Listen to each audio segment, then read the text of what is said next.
At syempre po, sa mga participant na gustong makakuha ng e-certificate, ulitin lang po natin yung sinabi ni Ma'am Jorina, the webinar is free for all.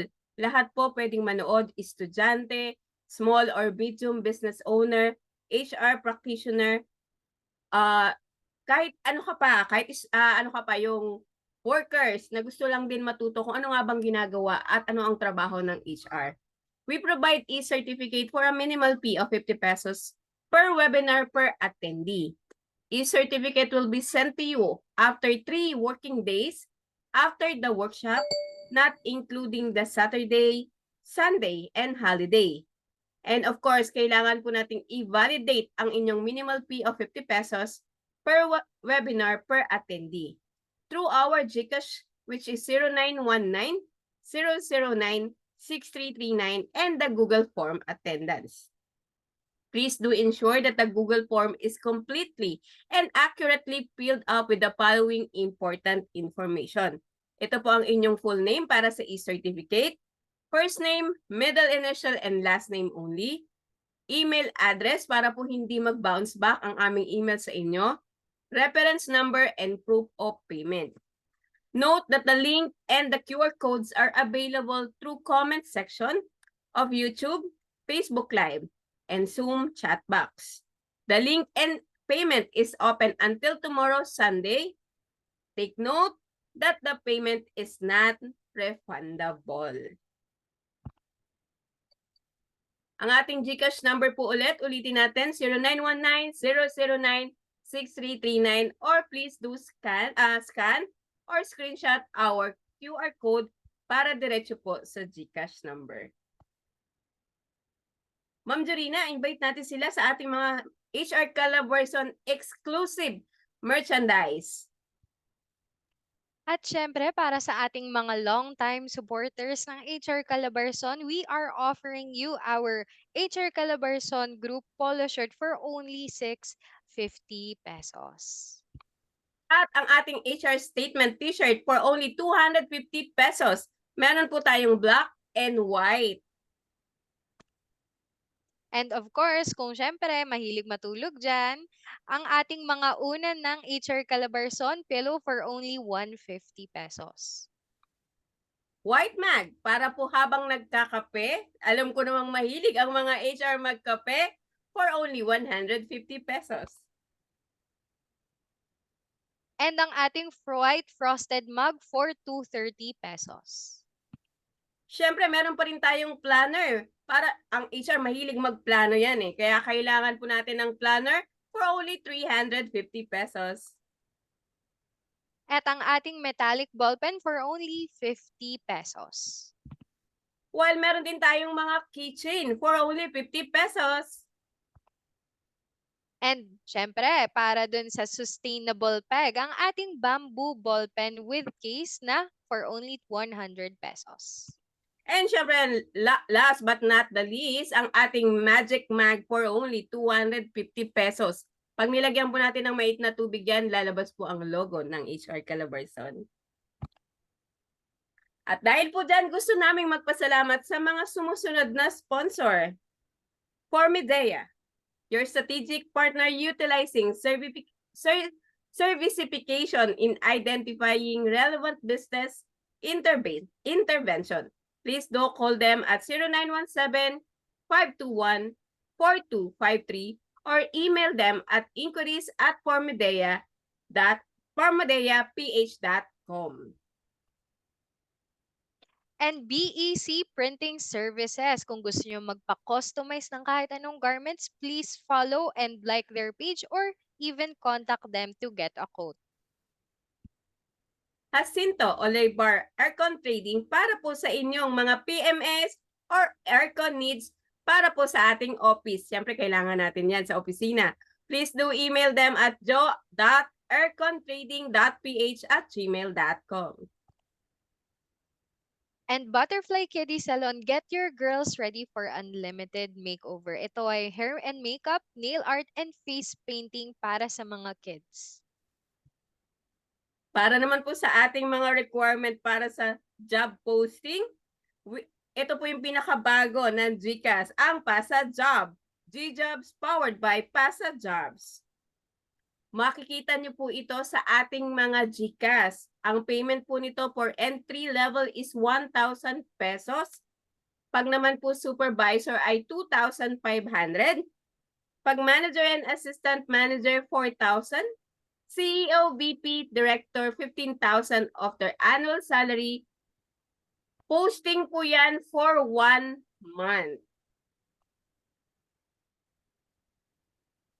At ang ating Maxi Life, please contact Miss Raquel Cocheng. Ito po ang kanyang contact number and ang kanyang email.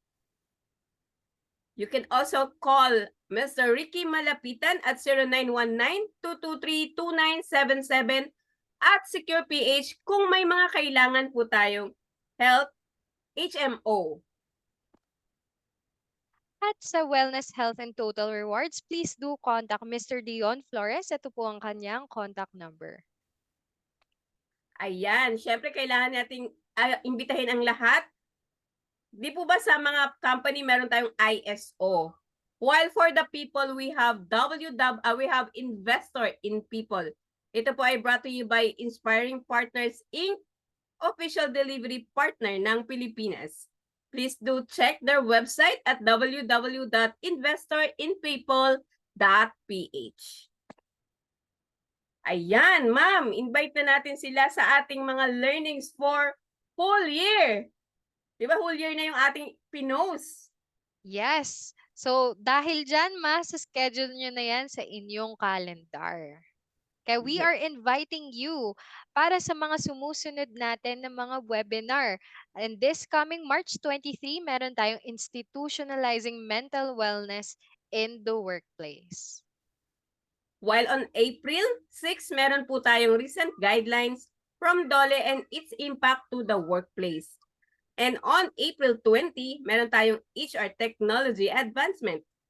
And pagdating syempre ng ating Labor Month, May, sa May 4, meron tayong employee engagement strategies. At pagdating naman sa May 18, we have managing workplace conflicts and office politics. At syempre dahil nga May, hindi pa tapos ang labor dahil merong Independence Day, we have June 1 adapting to changing legal regulation. Syempre may mga kasama tayong lawyer dyan. And strategic workforce management. Ayan ang ating hanggang June. While our July, Ma'am Jorina? For July, we have employee retention techniques for the mid-year. And pagdating naman ng July 27, ito ang magiging first ever online summit ni HR Calabarzon. And that's for free, di ba, ma'am? Yan. Yes, for free, Miss Neddy. Kaya excited na talaga kami ma-introduce to sa inyong lahat. And on August 10, we will be having data-driven HR decision-making. And on August 24, employer branding strategies. And pagdating naman ng September sa ating Burr months, we have employee recognition strategies. And pagdating sa September 21, we will have managing organization and employee performance. While on October, we have career pathing and development. And October 19, succession planning, best practices. At pagdating ng November 16, ano kaya ito, Ma'am Neddy? Ang ating second HR e-knowledge summit face-to-face. Woohoo! Ito na yun, malapit na ma'am. At syempre, para naman po tapusin ang buong taon, we will be having addressing burnout in the workplace. At pagdating ng December, syempre, ang katatanggap lang natin ng recognition from the Walhati ng Maynila Home for the Aged. At dahil po yun sa inyo mga ka-HR, ang patuloy na suporta nyo at pagmamahal nyo sa HR Calabarzon, lagi po tayong nakakatulong sa ating mga lolo at lola sa luwalhati ng Maynila Home for the Aged. Kaya po itutuloy-tuloy natin ang ating third annual outreach on December 1. Ma'am Jorina, excited ka na ba para doon? Siyempre, excited na excited. Nakita mo ba yung performance ng mga lolo para sa atin last March 4? Ay, hindi mo pa naise-send sa akin. Ayun lang. Yun. Pero mga ka-HR, talaga naman pong tuwang-tuwa ang ating mga lolo at lola sa ating oras at pagkakataon na ibinibigay sa kanila para mabigyan sila ng pansin. Kaya kung kayo po ay medyo hindi busy sa December 1, sana makasama namin kayo sa 3rd annual outreach ng HR Calabarzon. And syempre, meron pa tayong pahabol na event. Ito ay brought to you by Get Hard, Job Fair and Conference 2024. The time is now. Get hired for the future of work. Ito po ay mangyayari sa July 26, 2024, Friday, 8 a.m. to 5 p.m. sa Mega Trade Hall 3, 5th level, SM Mega Mall B. Kung kayo po ay may mga job opening or gusto niyo pong mag-boot po dito, please do connect with me para po i-connect po kayo sa Get Hard Job Fair. At magkita-kita po tayo doon. Ayan na, Ma'am Zorina, ito na yun. Alam mo ba, ang dami na nangyayari sa mga ang dami ng ang daming pagbabago. 'Di ba? Dati nagkaroon ng HR business partner, nagkaroon ng may mga sunod na yung mga Game tawag sa HR. changer. People and culture game Yes. changer. Ngayon, di Ayan. ba, lahat nag-i-evolve? Pero kayo, natutuwa ako because we have speaker and we also have panelists this afternoon. Siyempre, katuwang ka namin, Ma'am Dorina, sa mga Q&A na itatanong natin sa ating mga panelists this afternoon with the speaker. Pwede mo bang maipakilala na ang ating speaker this afternoon? Of course, it's my honor to introduce our speaker for this afternoon.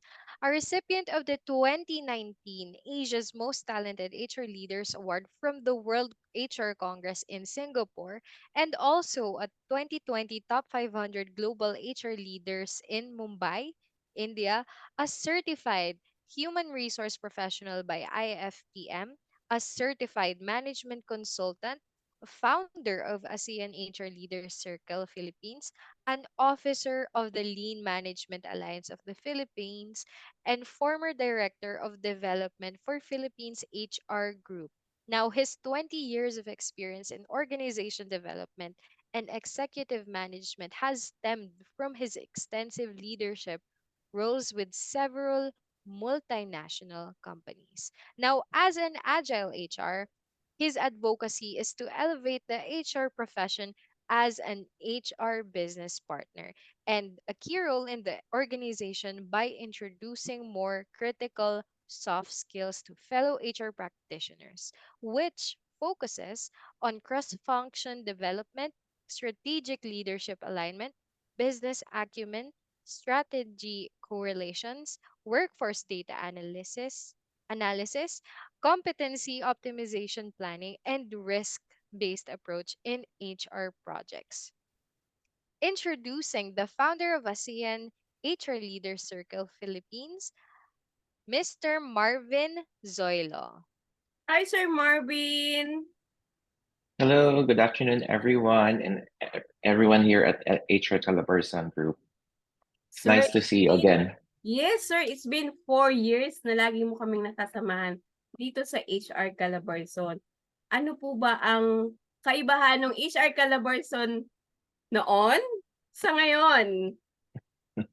Nadi and Jarina, I'm quite happy, and I'm actually very, very proud also of the group, because before, as you started, of course, many of the things that differentiate between before and now is that the group also has grown. So that's tremendous accolades to you with the number of people that we were able to provide learning and also sharing our knowledge. So definitely there's that growing number of population for HR Calabarzon. And what's really important there is that I think the advocacy of the group is to really reach out beyond, just the small group area of the region of Calabarzon. But I've seen also different HRs and non-HRs outside of the Philippines, and in the many webinars that you've done, and I also attended. there's a lot of people outside of the Philippines. So I think that's the reach that the HR Calabarzon was able to achieve during those 4 years. Thank you, sir. Pero syempre, hindi naman pwede tayo mag-stop dun sa ating anniversary. Sir Marvin, this afternoon, ano po bang matututunan or take away ng ating mga participant mula sa isang Mr. Marvin Zoilo na ang daming award this 2023 to 2024 na hindi na namin nailagay sa profile ni sir. Hindi ko na mabilang, Sir Marvin. Baka mamaya hindi ka namin ma-reach, ha? We are doing everything that we could, at on a personal and also for group level. So today we're going to talk about talent attraction strategies. As March na naman, start of 2024 already, and we wanted to understand more about those our HRs, right? Who is in the recruitment, sourcing, and also in the digital space. And you will be able to understand that agility is more important now as an HR leader. So, sir, parang hindi na masyadong mainip, lalo na yung mga kagaya kong paano ba kami makakapag-attract pa ng mga talents, especially ngayon na ang hirap makahanap ng perfect na tao sa bawat position. So, sir, let's do the honor. Thank you again, Ned and Jorina. So, all the HR Calabarzon members, thank you again also for tuning in today. So, it's always a privilege to be part of this webinar for HR Calabarzon. So, in the past many years, there's a lot of different things happening, especially in terms of, how are we doing our talent attraction and talent acquisition. So recruitment, right? And also being able to market our brand online, right? So during the pandemic, especially, it has created a lot of different things, for HR in general, being able to reach out to the employees, to attract, to be able to go to your organization and have that traction, as well as being able to give them a glimpse of how your organization looks like. So the pandemic has really brought the recruitment marketing towards from face to face to online. So aside from that, also the strategies that HR will have to do, is quite different, from the previous ones. So on the next slide, if you will check it out, definitely there's a lot of other things in terms of what you can understand in terms of the work that started from last year. So basically 2023, if you think about it, we consider 2023 as already the outside of the new normal, as they say. It's already the new normal. It's normalized, right? And it's no longer the pandemic. So, but that actually has prepared a lot of the HRs, specifically in recruitment, especially that we are talking about, talent attraction. It has actually subdivided the efforts that we're doing right now. So understanding now artificial intelligence. So that's last year. The reason I put here 2023 because last year was the pivotal moment where ChatGPT, and the other AI platforms has been launched officially for free, and it has been available to the public, right? So it really revolutionized the difference between the old way of doing recruitment and posting, in Facebook. So the way that you're doing now, the pace and the fast, turnover of creating materials, right, and the recruitment collaterals has totally been changed because of ChatGPT and all of those artificial intelligence. That before, I was doing this marketing seminar sometime in the past few months, right, for students, saying that if you wanted to be in HR as your career, right? How are you going to do, especially you wanted to get attracted by different organizations here in the Philippines. So the way that they're doing now recruitment really in terms of marketing collaterals, especially online collaterals, is that it's just a click of a button. You don't need to do um, storyboarding anymore. You don't need to do, sketching. You know, the AI will have to do that for you now. All you need to do is just the parameters. So that's why, the Internet of Things is very important. You can do remote work now. A lot of the job availability is with remote work, hybrid setups, right? And now machine learning is pretty rampant in encroaching the HR work that we're doing at the moment. So, robotics has been there for quite some time, but many of the transactional work, especially for HR, like filing, putting the 201 files, preparing the pre-employment requirements, all of this now can be automated, right? So it's quite important that, how do you now manage and how do you survive moving from traditional recruitment, going towards the new way of complementary strategies to attract the digital talent that we have at the moment. So the next slide, I used this particular um, uh, idea that there is a strategic change that is happening, right? So we're talking about two things that's happening. So the first one is the physics of innovation. Yes, thank you for going to the next slide. So in the if you look at it from one industry, which I use here, automation has been happening in many industries, right? So the businesses, especially the um, BPO sector, which used to be call center, has tremendously and um, expanded, in terms of what services that they can offer, both locally and internationally. So the way that we are now attracting in the BPO industry alone is really so much different because the digital nomads of the Gen Zs, right? The millennials are already old. They're in the 30s now and going to their 40s for the generation. So the Gen Zs and the Alpha generation coming up, everything is at the click of a button. Their cell phones are there, their iPads, and all of those different digital machines, that's available for them at home. You know, has provided them the power to be, you know, getting hold of information at their fingertips.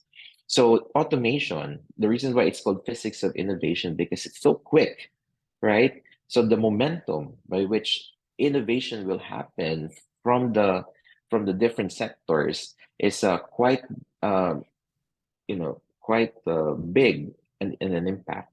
So this includes, having a double down on integration of different ways of doing things. So on the next slide, you will notice that the only way, the only way that you are doing things now is to ensure that you have enough traction. So on the next slide, um, we'll be able to understand what are the recruitment marketing digitization that we're doing at the moment. So if you are a recruiter, you can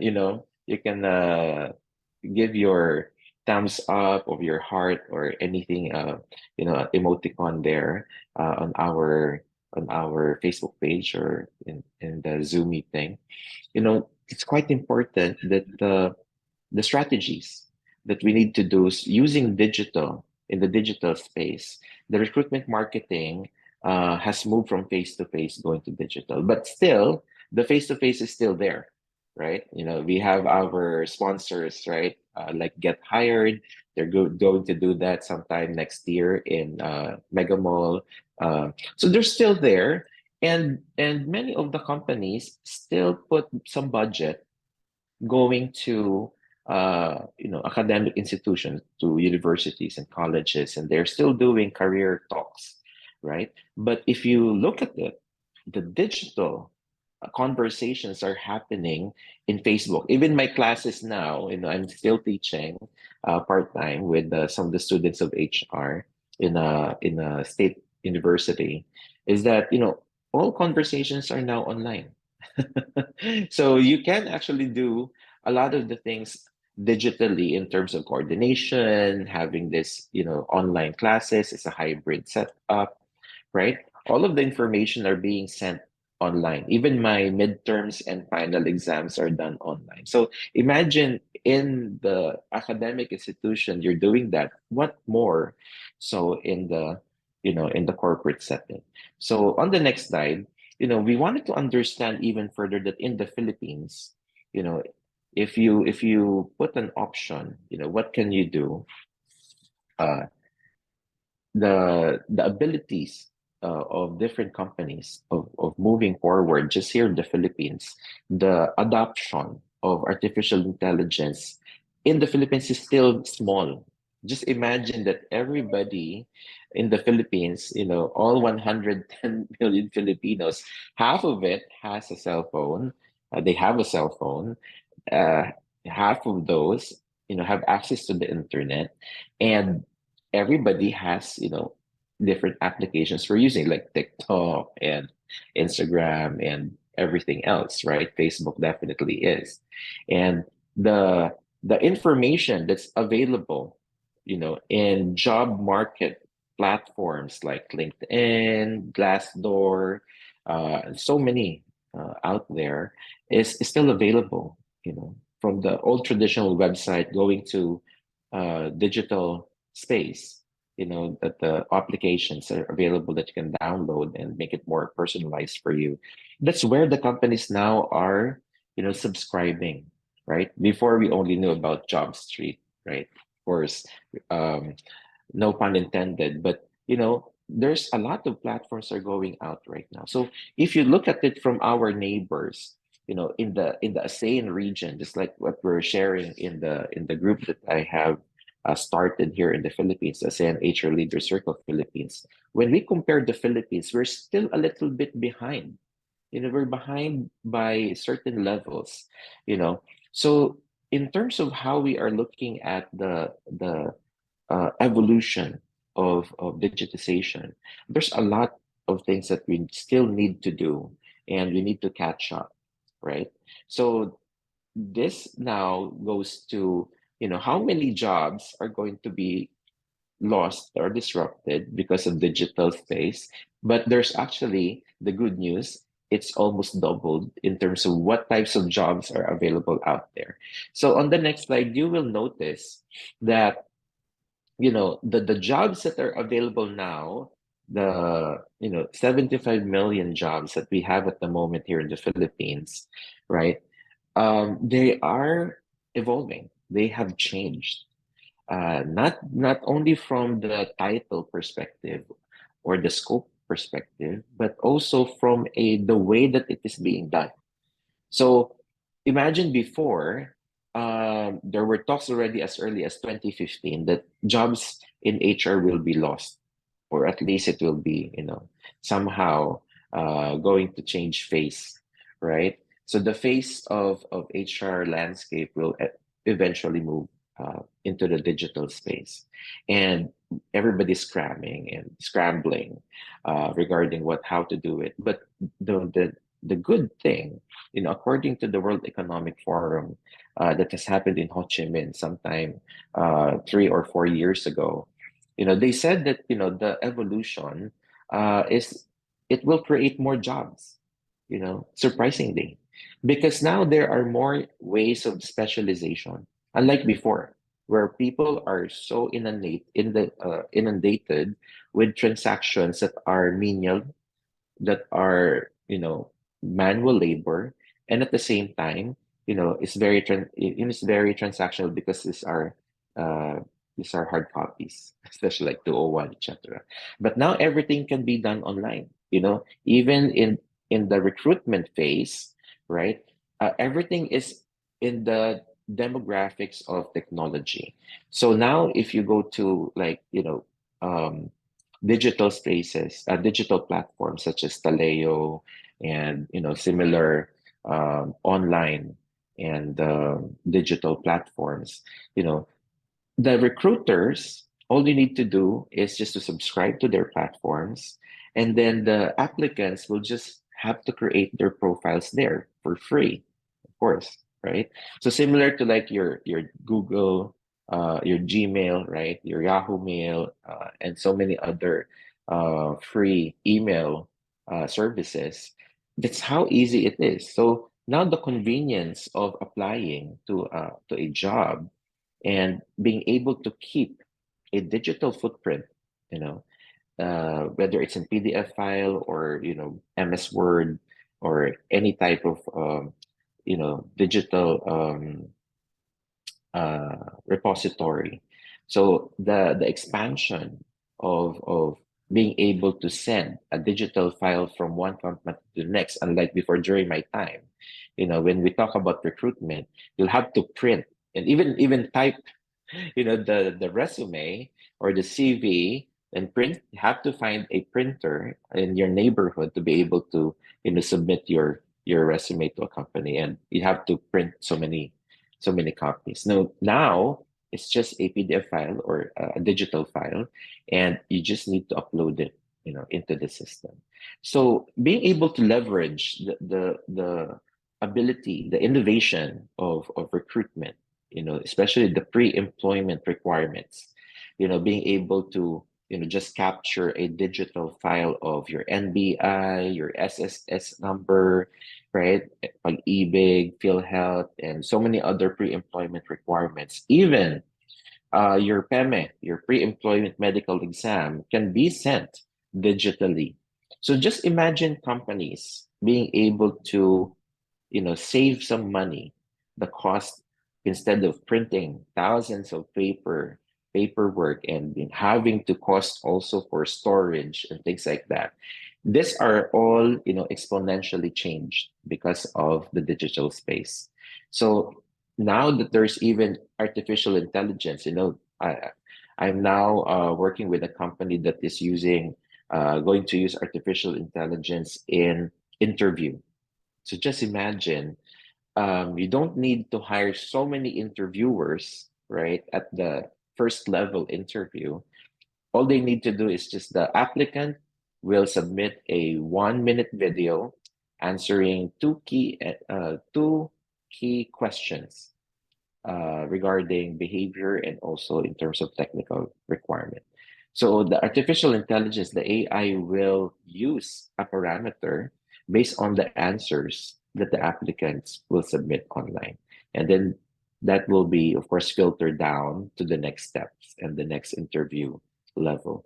So saving those costs, saving those time, being able to claw back the time will allow now recruitment to focus on other strategies, especially digital strategies, and leverage technology to, double down on integrating key aspects that now applicants focus on. So this is very interesting. So on the next slide, I want you to notice that everything now is about the strategic change. Very important.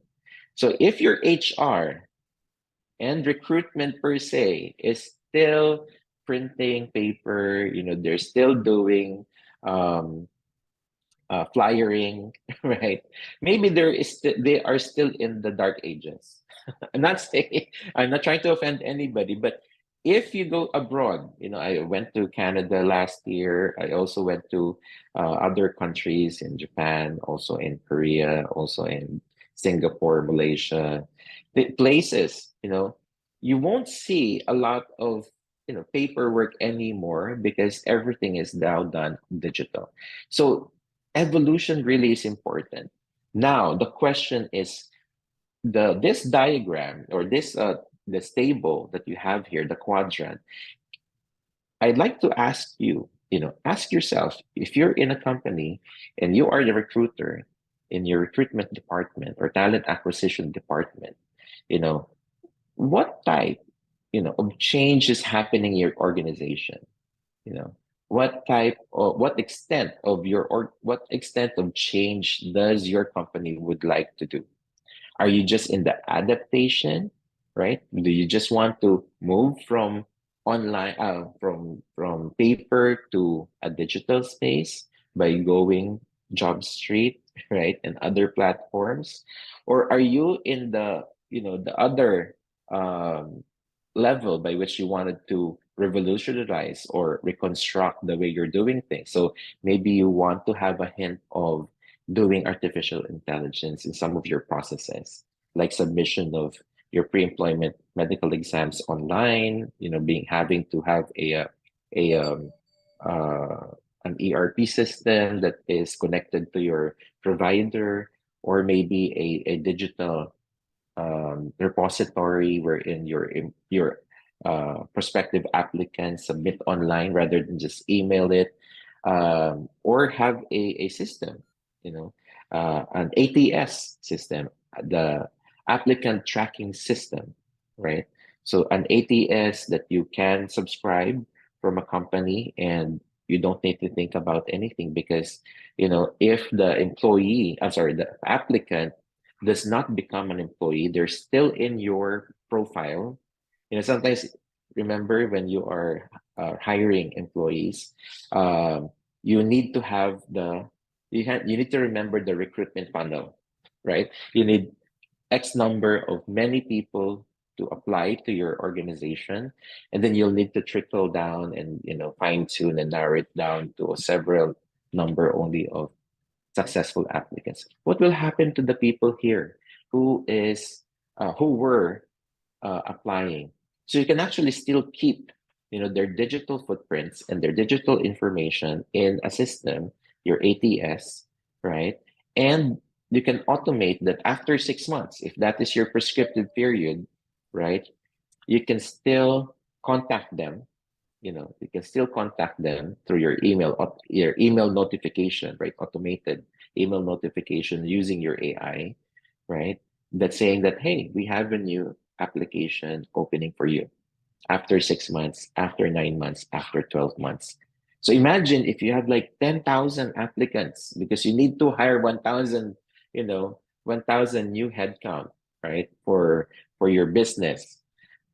You will have, um, to hire people, to be able to just email them, call them, right? Where in fact an ATS system can be automated by your AI, right? It can go to your Facebook account, can go to your Google account, can go to your Yahoo account, etc., and contact all of them.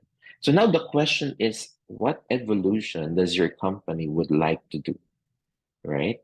So, like I mentioned earlier, got so used to using uh, Ataleo because it's very, very easy. It's an old system actually, but many people are still using it here in the Philippines. There's so many others, that you can check online that's available, right? So the next slide, I want you to focus that if you now understand, what type of change that you want to do, then you have to embrace innovation, which is we're going on to the second step. So on the next slide, I want you to focus that when we talk about innovation, right? Data is available. That's exactly what has happened in the past 1 year, right? So ChatGPT has been so instrumental in complementing the strategies that we have. Understanding social media has become a new soft skills. Before, the social media it's just a leisure, right? Many of us are just posting our personal information, putting our vacation photos and things like that. But now, because of ChatGPT and all other AIs, social media has become a pool of information with, regarding your demographics. So you're able to get, what's happening and what hits with those applicant demographics. So the ages between 18 years old to 21 22 to 25 years old, 26 to 28 years old. This new generation are all digital nomads, meaning they are very much in this ecosystem, and they rely heavily on social media, and also in terms of how the culture is being embraced, the flexibility of the working options and the working conditions. And now HR should know more about information security, right? So using these online platforms and understanding the job market data allows you now to create, thank you for going the next slide. So understanding that analytics is defining now how HR is doing its work. So just this particular screen capture that I was able to get from the internet, right? They say that the waves of how analytics are being done is the same thing that you are now targeting your recruitment. Being able to, having an agile leadership, you know, before you don't know who your market is, right? You only know your business. But now, if you are recruiting, example, for finance, for sure you have people that you're recruiting for accounting, you're recruiting for treasury, you're recruiting for purchasing, you're recruiting for BIR, tax, etc. You should know what are the facets of finance so that your recruitment strategy will work around, the business model of that particular department, instead of just having the normal or the usual. You have your job description and then posting it there. So now you're able to attract, you know applicants, because even in schools, there are specified courses now, you know that you're able to look into. And also in other departments, like in operations, also in your other departments, right, in sales, etc. You'll be able to put specific, um, working options to ensure that you are able to capture the attention of applicants online. Because now, even, I'm sure everybody who is in recruitment right now will chuckle, because it's quite irritating, right? That, an applicant, before they even send their CVs or resumes to you, they will chat you in Facebook Messenger or in your platform, right? Or even in your group chat or Facebook groups, etc. And they will start asking how much is the salary. Yeah, who can relate to that? They haven't even sent their application, and yet they are already asking for the salary. The reason for that is because it's not clear in your digital footprint for your talent attraction exactly who your organization is, what is your marketing, what is your recruitment marketing, what is your branding, and what is your culture. And most likely that's the reason why they're starting to just ask how much is the salary for your company, right? So because you are not complementing the strategy to attract digital talent through other types of integration, like DEI, diversity, equity, and inclusion programs. So in the companies I've worked before, they heavily invested on, understanding the culture, putting it out there, having content that people can watch, can read, and sometimes even message from the CEO, message from the executives, and even featuring, the lives of regular employees inside the workplaces, sharing their thoughts in a short video, the splice of life, as they say, right? This little tidbits of information that is available on your digital social media platforms, TikTok, Instagram, Facebook page, Facebook Reels, even YouTube, right? YouTube channels are now also being utilized as a digital talent attraction strategy for a lot of companies here and abroad. So it's up to you really to look at, where are you in terms of using this analytics so that you can make decisions for your organization that will bring it to a better place in terms of digital footprint. So on the next slide, I want you to think about, how does now HR look at all of the strategies? It comes now with the thought of agility. So that's why in my talk in Singapore last year, and also in the awarding that I was able to attend in Dubai for generative AI, and agile HR, they talk about leadership.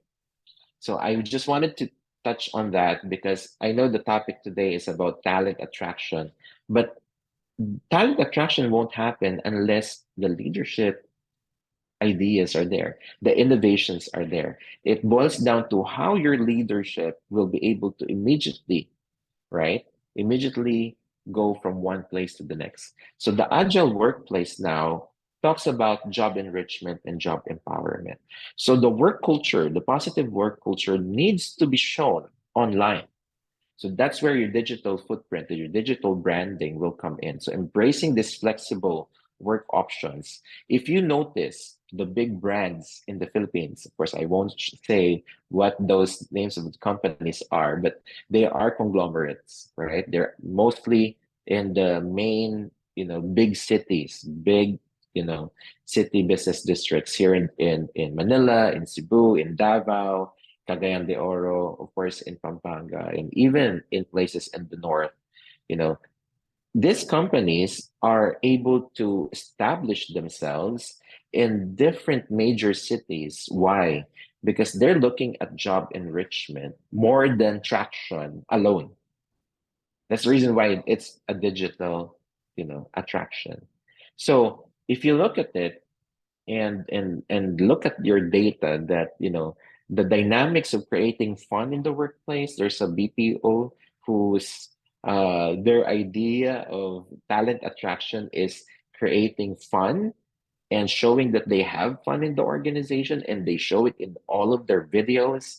They show it in all of the branding in their stories, right? Digital stories. They put it out there as creating fun, dynamic, positive work culture. And that is a talent strategy, right? So money and salary is just one of the minute talent strategies or talent attraction strategies that an HR can do, right? So showing the kashing is not enough. The important portion now in terms of agile leadership in HR, specifically for recruitment, is the unique participation rate, the eyeballs, and the analytics of looking at who is actually watching your platforms and who are actually going to your platforms. So understanding that this data analytics can be mined. There's data mining that you need to do, looking at demographics, looking at the frequency, looking at what time of the day. There's one time that I had this seminar before and had the consulting with one company saying that, I just gave them an idea that even the time of day when you are posting your job, your job ad in Facebook or in other social media is quite critical. And you'll be surprised that this particular time of the day is quite very important. It's just similar to television. I know not many of us watch television anymore because of online, right? Online capabilities for our cell phones and our laptops and things like that. But there are two times of the day when most companies post their information as part of their digital attraction or digital talent attraction. It is mostly posted, during the prime time. If you know that, prime time is like in TV where there's a lot of advertisements, right? So most of the time, right, they post it between 9 a.m. to 10 a.m. 9 a.m. to 10 a.m. Why is that? Okay. The other time is in the evening. Okay, don't go there yet. Don't go to that slide yet. So when you look at it, the two prime times is 9 to 10, in the morning, and then the other one is between 6 p.m. to 7 p.m. in the evening.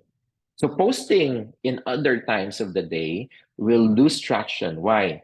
Especially example in Facebook Reels or in YouTube videos, short videos, is that it only shows there for like 24 hours, right? So if you post it too early, like at 5 a.m. in the morning, because you feel that you're so, uh, you're so happy to do the job as early as that, or you're too eager and things like that, you're actually losing time because most people are still asleep in the Philippines, right? So the 5 a.m. until 8 a.m. there are people who are rushing going to work. So by the time that they go to the office, right, or they are commuting, that's between the 9 a.m. to 10 a.m. where people are, they just came to work, and some people don't, they don't open their cell phones anymore because of being snatched.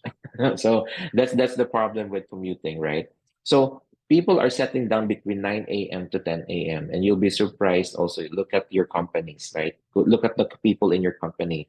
Most people are, checking their cell phones during this time at the beginning of the workplace, work time, right? And then they will be checking again their social media accounts after work, right? Between 6 p.m. to 7 p.m. And then most likely, they'll be doing that throughout the evening. So having that knowledge, that is called empowerment, empowering yourself through artificial intelligence. You have data that, can help you understand. You can employ certain artificial intelligence tools that can check, the performance of your digital recruitment marketing postings. So now we go to the next slide. So now that you understand that, embracing these flexible working options, safeguarding this, employee possibilities for your group. You can go to the next slide now. So the agile workplace is understanding the three layers of how people respond to your digital branding or their digital marketing. So many people in HR before, when I was still, a newbie HR, they've never heard of recruitment marketing before. That was like 10 years, 15 years ago, right? So they didn't know that in HR, most of the time, HR people are hired from the psychology, right? Graduates, because there weren't any HRD or HR management or courses that are related to HR. Of course, maybe there's OD already and psychology most of the time. But recently, there's even courses abroad, right? Wherein there is recruitment marketing. So it means that there is a portion of understanding the marketing principles, which normally you will just have to get it from a marketing graduate. Because now everything is now done digital. So you might be using Canva, you might be using Lightroom, you might be using all of these technologies available online, making your posters or your pictures, your videos, might be using a lot of those, um, different applications to make your videos a little bit, savvy, more sharp, right? Um, and most of the time, these skills are related to marketing students or marketing graduates. So now this particular evolution is being agile, moving a transferable knowledge and skills to HR. So that's why it's important that the organization is agile enough to say that part of the job description of your recruiters or your talent attraction departments or section has knowledge on digital recruitment.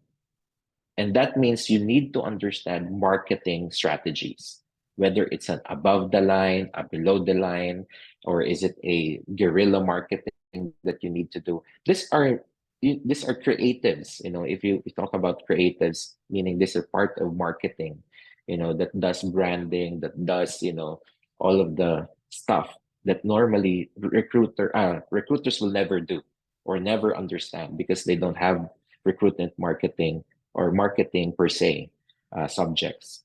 So Why is that important? Because now you incorporate it into the culture of the organization, understanding the attitudes, understanding the different, processes and best practices, and having to employ infrastructure in your organization. Many companies have difficulty with this, right? The problem of agile culture, meaning, example, recruiters nowadays would say, boss, can we have this approved? Because I need to get like 150,000 pesos to invest in a digital platform or an AI platform or an ATS or a recruiter platform or even an HRIS system. And many companies will say, no, no, no, no. You just get them, print it, just buy a new printer, and then have your applicants come to the office, things like that. So it means there's still a problem of agility, and that's where you are killing digital attraction, right? Your digital talent attraction strategy. So having those practices, incorporating these processes, and putting the infrastructure, meaning the platforms that you need to use now, will need to be there from a holistic designing point of view. So you're able to enable the rapid changes in your organization so much easier. And of course, it relates to the working condition, the agile workplace, right? So the agile working practices in your organization will need to be a top-down approach, meaning leadership. The behaviors and the workplace rituals that you're doing in your workplace will need to support this agility so that the aspects of your business will be supported by the new evolution of artificial intelligence, machine learning, even the Internet of Things. So I remember before Deloitte has actually used artificial intelligence in 2020 or 2019 before the pandemic. They're always already using AI as part of their recruitment strategy. So they don't actually based on the article that I've read from Deloitte, is that they're able to claw back 30% of from HR, not just recruiter, from the whole HR. Why? Because now your comp and ben, your total rewards, your 201 HRIS, and also your onboarding are done online. So it means they are not wasting their time typing and coding. They're not, wasting this time for, transactional items or administrative tasks. Instead, they're focusing on creating a dynamic workplace. They're creating content, right? They're able to focus on more important things, having to able to, engagement activities with the applicants and focusing really on talent attraction, right? What videos, what content can be done out there, what type of publications they can do. So the agile workplace that we're talking about here includes the ecosystem of digital space. That is also your workplace, not just the physical office, right? So having to use, like, example, Workday, if you're using that, these are project management tools that use AI. These are platforms by which you can monitor the work of your or team members remotely. So if you use Workday and other things, I'm not promoting them, but I used that before.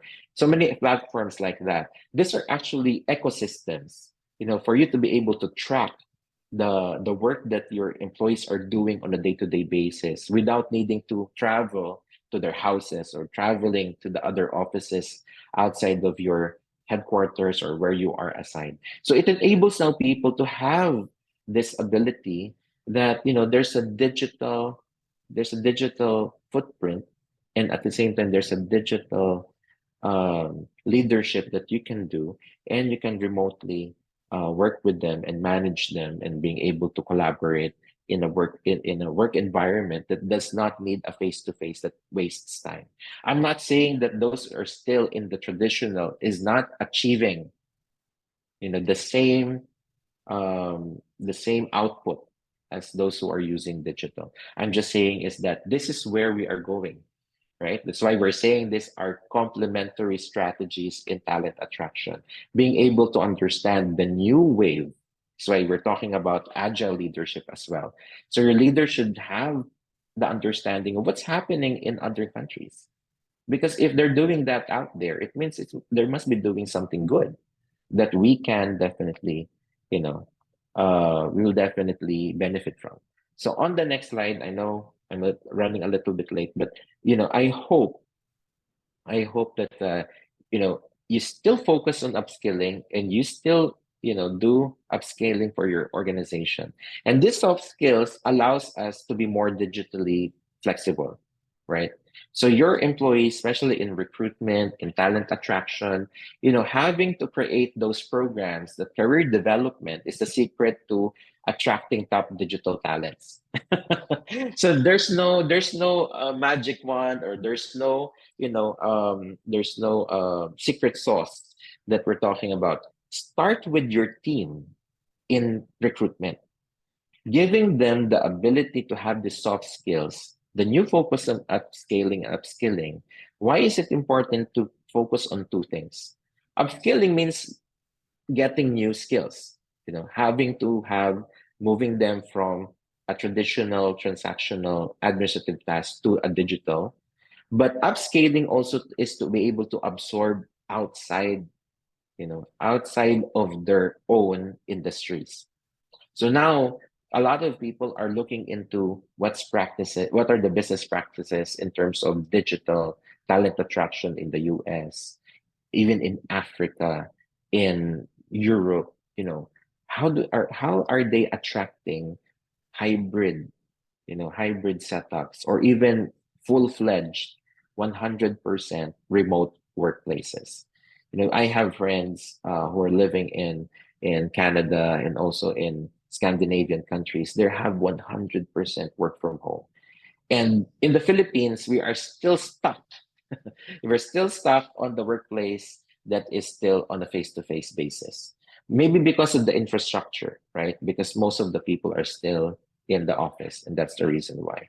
But there are areas, especially in recruitment, that can complement, or actually they're even now integrated into the normal workscape, by putting information out there. So the real task in terms of upscaling your organization, being able to grow bigger, is tapping into the digital space. So having to do videos. So that's where your recruitment marketing, savviness will have to come in. Some HRs, no, some companies, what they do with HR is that they are now hiring marketing students, what you call the software developers. They're even putting, AI analytics graduates to HR. Why is this important? Because now you're embracing the flexible working options, right? Because the traditional HR is not being taught on business analytics. Thank God my university that I'm teaching teaches predictive analytics, which I teach. So having that ability that the business model will need to absorb and integrate all of this new stuff. And a traditional HR can't do that. So you really need experts, who can do production, who can do marketing tools, who can use this digital footprints and data analytics. So these are new, landscape that is being integrated into HR. So long gone are those who are in traditional. When you hire HR, especially for recruitment, you will say, "Did you graduate psychology?" No, I graduate from marketing. No, you cannot hire. You cannot be hired. The only reason you don't have a space for them is because your infrastructure in the organization does not allow it, because you're still in the middle ages. Still in the dark ages of HR. So you need to look at what are the working options, in terms of agility for your organization so that you can move forward. In the US, as they say, the first world problems, they're now talking about the ethics of AI.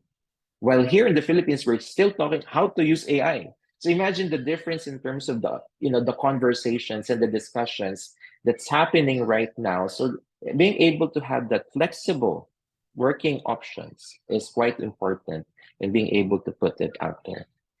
I have 3 slides left.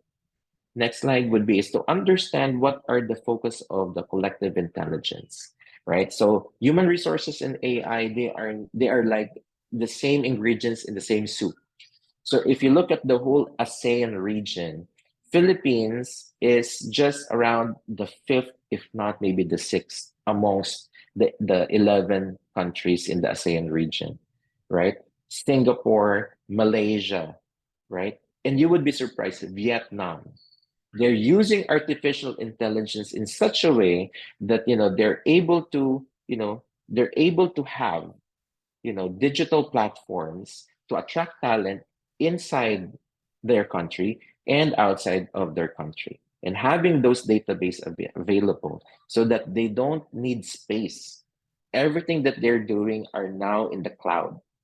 So the cloud-based recruitment, or 201 file or HRIS is now the trend. So that's part of your digital talent attraction.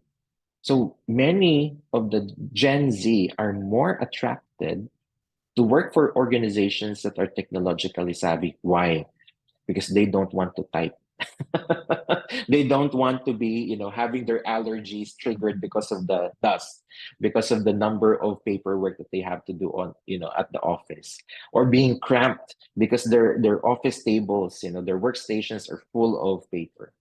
So this is part of your conscious digital talent attraction. So if you go to the next slide, this is what people has been talking about. Technology is already on the tips of our fingers. And this picture was taken around 2018, I think, by ATB. And I went to Japan a few years ago, and this actual thingamajig is actually happening. So there's actually now LED TVs that is incorporated as a mirror in a cabinet, and then the touch of the screen, it becomes a TV. And you will see that on many of the YouTube channels, and even in news. You know, just this 2024 Japan conference or convention on digital space. These are becoming the norm. So now the question is that, do you have this in your recruitment space? Or are you still using a printed paper as part of your 201 file, or asking as an employee information sheet? So you'll be you'll be a little bit embarrassed because I put you on the spot. But really think about it. This is part of your agile HR leadership. If your leadership are still using, encouraging you to use paper as part of your pre-employment requirements, think again.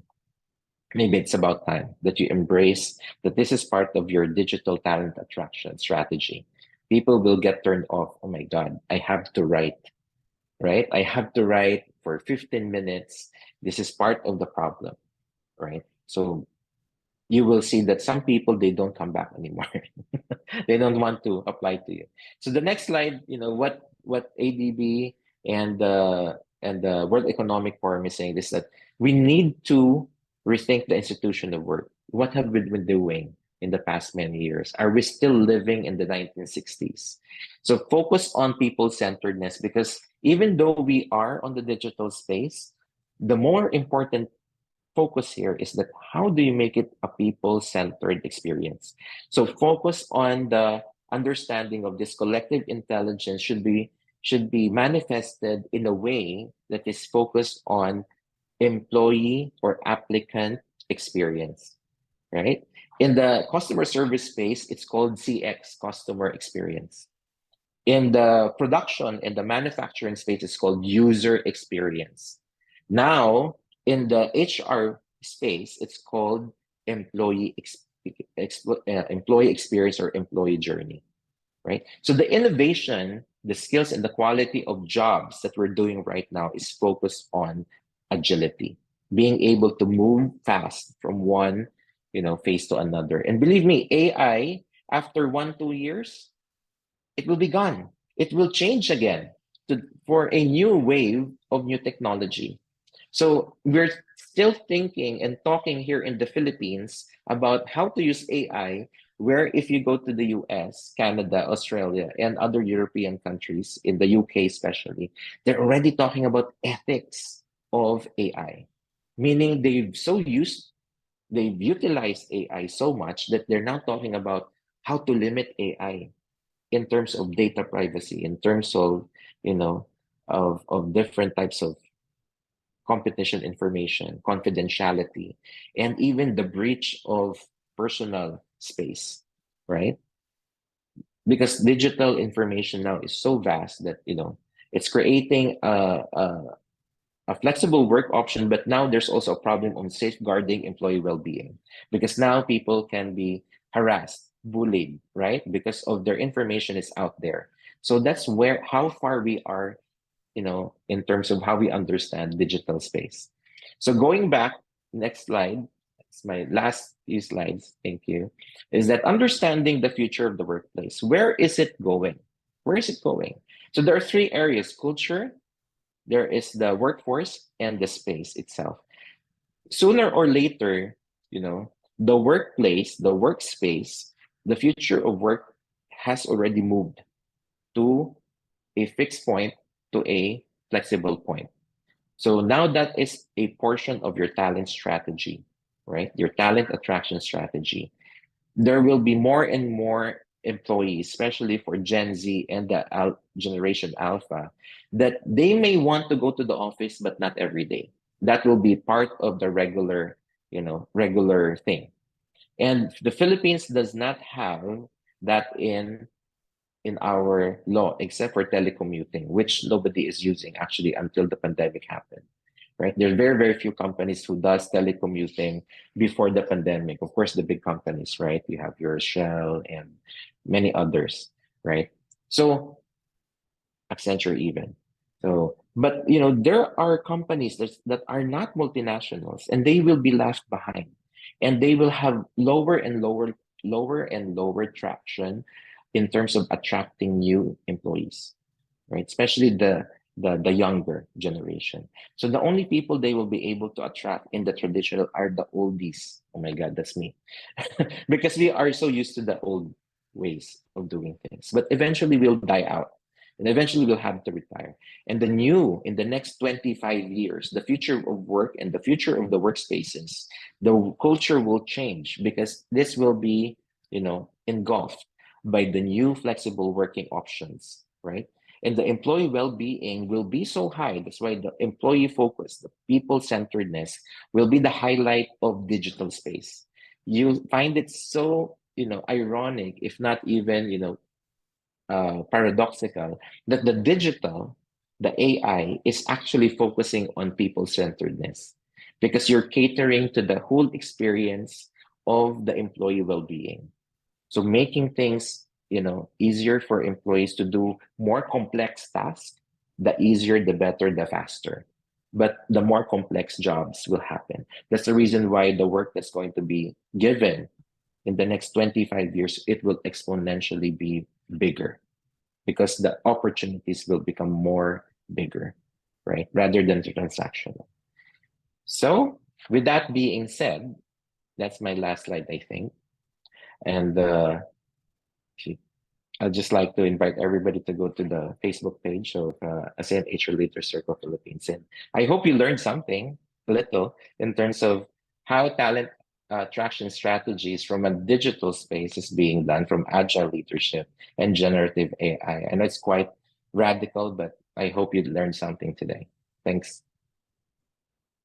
And of course, syempre, bago tayo matapos, syempre, ito na yung pinakamainit doon eh. Yung ating panel. Syempre, dito po magkakaroon po tayo ng pagkakataon na makapagtanong sa ating mga panelists this afternoon together with our speaker. Syempre po, let's all meet our first panelist. He is a 20 years of 20 years of well-rounded HR experience, all in multinational corporation who are leaders in their respective industries, namely hyper-moving consumer goods, international container terminal management, large-scale industrial mining and metal processing, power generation, and IT staffing solution. Through the years, handed roles that progress from operational to strategic function with great success and value add to the business. He has been successfully performed increasingly complex HR roles in organization with varying demographics, talent segment, cultural diversity, location, and organizational structure, both in traditional labor-intensive hierarchies and in lean matrix organization. Ito yung gusto kong matutunan yung lean matrix organization. He has handled both people manager and subject matter expert individual contributor roles with ease and comfort around either local or expatriate executive. He also helped steer the management buyout MBO of last employer in September 2017 and worked with local management and a Filipino investment house to take the company to PIB to 1 billion by revenue and 1,000 billable headcount in 4 years. 1 year ahead of plan, Sir is one of that board of said company, verted global solution, and handles HR while concurrently served, she started last June 2023 as president and CEO of placement affiliate A7 Recruitment Corporation. Let's all call one of our panelists, Sir Toots Bunachita, or syempre si Sir Mr. Santos C. Bunachita Jr., or we can call him Sir Butch. While other additional panelists, ma'am? Now meet the panelist who has 15 years of progressive experience in HR with expertise in talent attraction and total rewards gained from various industries, including the banking services, local conglomerates, with manufacturing as one of its core businesses, and renewable energy as well. With a track record of developing, defining, and implementing HR programs and services, including recruitment strategies, talent management, performance management, and employee engagement that attracts and retains top talents. She has 3 years of exposure in the Asian Human Resources Organization practice, which includes initial setup of offshore operations teams. She is also a certified compensation and benefits professional. Introducing our human resource professional and our panelist, Miss Janine M. Mina. Hi, Sir Marvin, Ma'am Janine, and Sir Toots. Good afternoon po. Hello, good afternoon, Hi, everyone. good afternoon. Good afternoon, Good afternoon. everybody. Good Yon. afternoon, Sir Marvin. Good Opo. afternoon. Pwede po natin sigurong umpisahan at bigyan ng pagkakataon ng ating participant to open their video and unmute their mic para po makapagtanong sa ating jump pack, talaga mang jump pack na panelists this afternoon. Do we have? Huwag na po Ayan. mahiya. Habang wala pa, Miss Neddy, Yes, ma'am. we have a question from one of the boards of the board of directors. Now, ang objective of course na, before I start pala, ang objective ng ating panel is to explore the synergy between HR and data analytics in talent attraction strategies. So magkakaroon tayo ng mga discussions tungkol sa innovation and data-driven approaches dito sa recruitment and acquisition processes natin. Now to the question, what measures can organizations take to ensure they remain adaptive to evolving landscape of the future of work, particularly in terms of technology adoption and talent attraction strategies?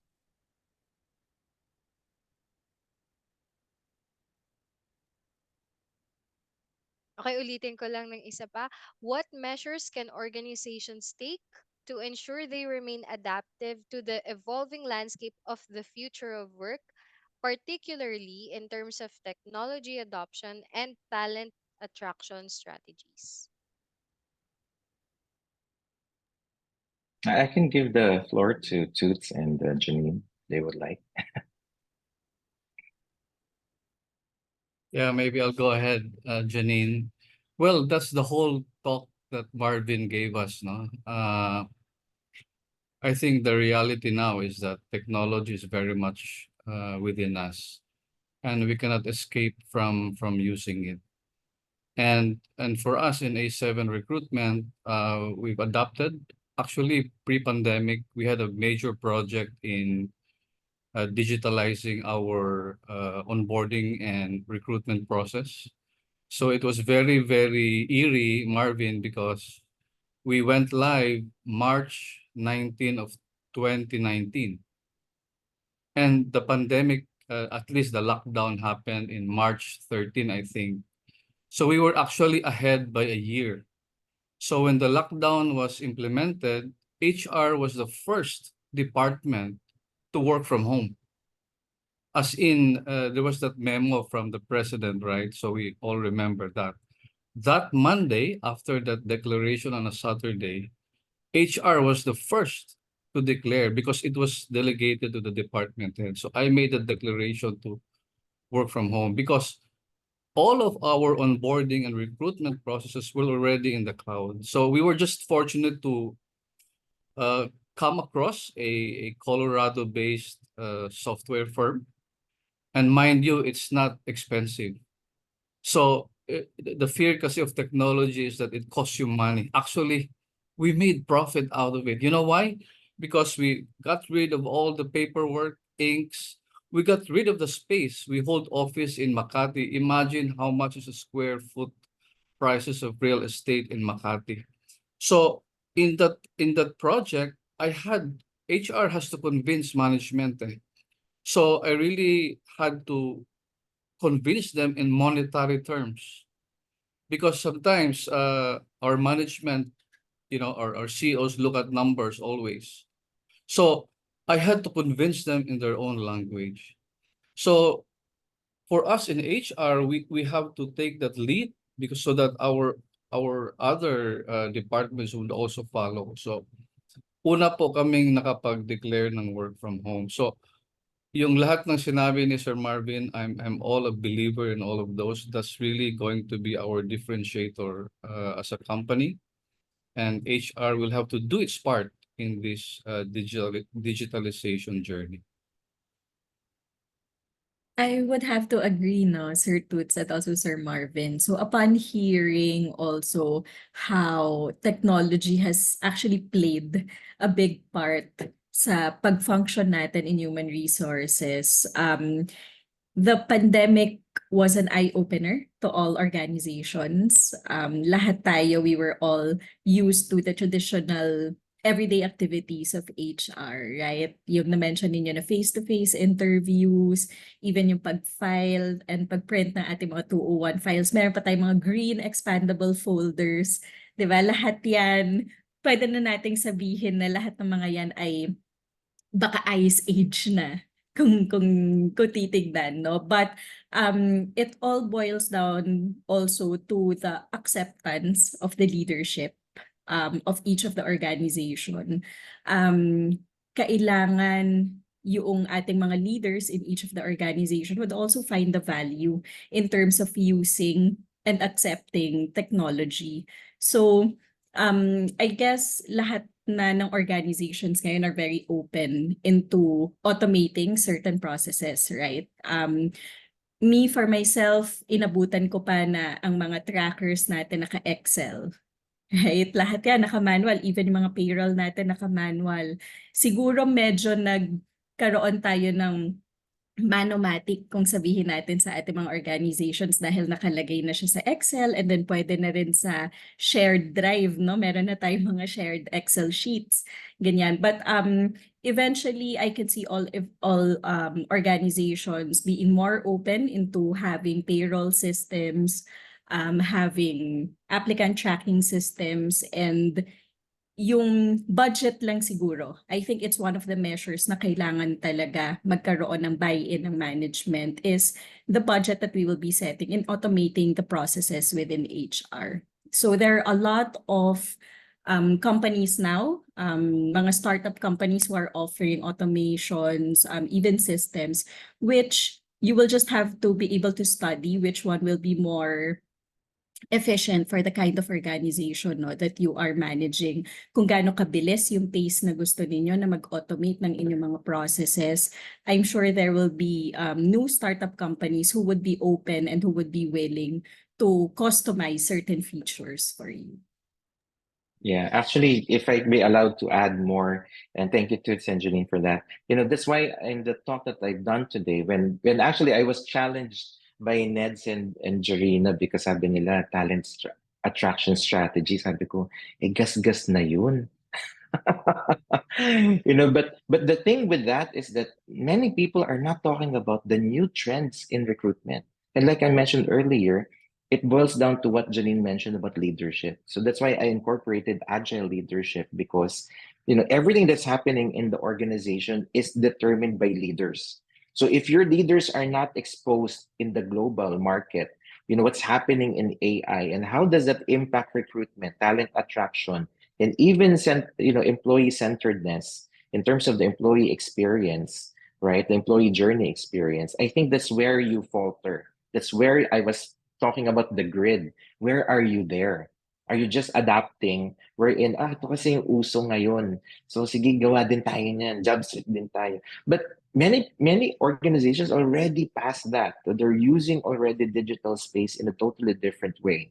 So the ATS and so many others, like the attraction using social media videos and content, everybody's now going there. That's why I was mentioning earlier, it's still very foreign to many recruiters or even HR leaders, right, to hire marketing graduates to be part of their team. Kasi nga sabi nga dapat psychology graduate as minimum qualification standard, right? But they're missing out on creatives because they need to either upskill their existing employees in recruitment or in HR or hire somebody who already knows how to do this, who can do data analytics, predictive analytics, who can do creatives, who can do, marketing, branding, etc. So I think that's the answer. My answer to the question: how can you make the company, always at the grasp to ensure that you're already at the forefront, if not maybe just on the trailblazing end, or even just on the bandwagon. But I think many people are not even in a bandwagon to do digital. So I think that's one of the most important things that I wanted to share in terms of the topic, the traditional topic of talent attraction strategy, especially now. Thank you, Sir Marvin and Ma'am Janine and Sir Toots. That was very informative. And we're going back, circling back to Ma'am Janine. You mentioned about buy-ins. Especially since we are in Calabarzon area, we already know na medyo late na rin talaga tayo to the game. How can we convince the leaders for the buy-in into the digital transformation? And how can we keep that momentum, keep that culture going on? I guess it all boils down to what the company, well, perhaps no, you will be able to also have available data within Access, right? So how competitors are doing it, diba? Parang you can do a sort of case study on how your competitors are doing it, not only within Calabarzon, but also with the nearby regions. Because sometimes if we're going to look into the talent attraction strategies, sometimes there are certain practices or there are certain strategies which will actually work in your specific region also, not only looking at, for example, the pay. Kasi sometimes doon nagkakaroon ng malaking difficulty or nagpo-pose ng mas malaking challenge in actually hiring our talents. If I may also share the experience we have a project that we were trying to construct. No, in the renewable sector, we were doing rooftop projects, and in Laguna area, as we know, yung daily rate naman natin is not comparable to the other daily rates in other nearby provinces as well. So what we did was we actually got in certain data, payroll data of the nearby areas. Like for example, if we're going to look at Metro Manila, the discrepancy in terms of the pay talaga on daily wages is a bit far. So what we did was we adjusted a little bit on the daily pay to add a little bit of premium, because even within Calabarzon, in certain industries, iba-iba rin yung mismong pay scale na ginagamit natin. So looking into manufacturing, iba yung daily rate nila to remain competitive also as compared to, for example, the construction business. So we were having a hard time even just comparing different industries whom we are trying to attract to do construction. So first we did a case study. We looked into the pay schemes within the different industries within the same region. And then we tried to adjust to where it's possible. And then you need to present it to management in a way that they would not see it naman as an additional cost talaga, but instead how it's going to help the organization first by hiring more quickly, right? So kapag mas mabilis tayong makapag-hire ng mga competent natin na mga talents, mas mabilis nating magagawa yung ating mga activities, mas madaling matatapos yung mga projects.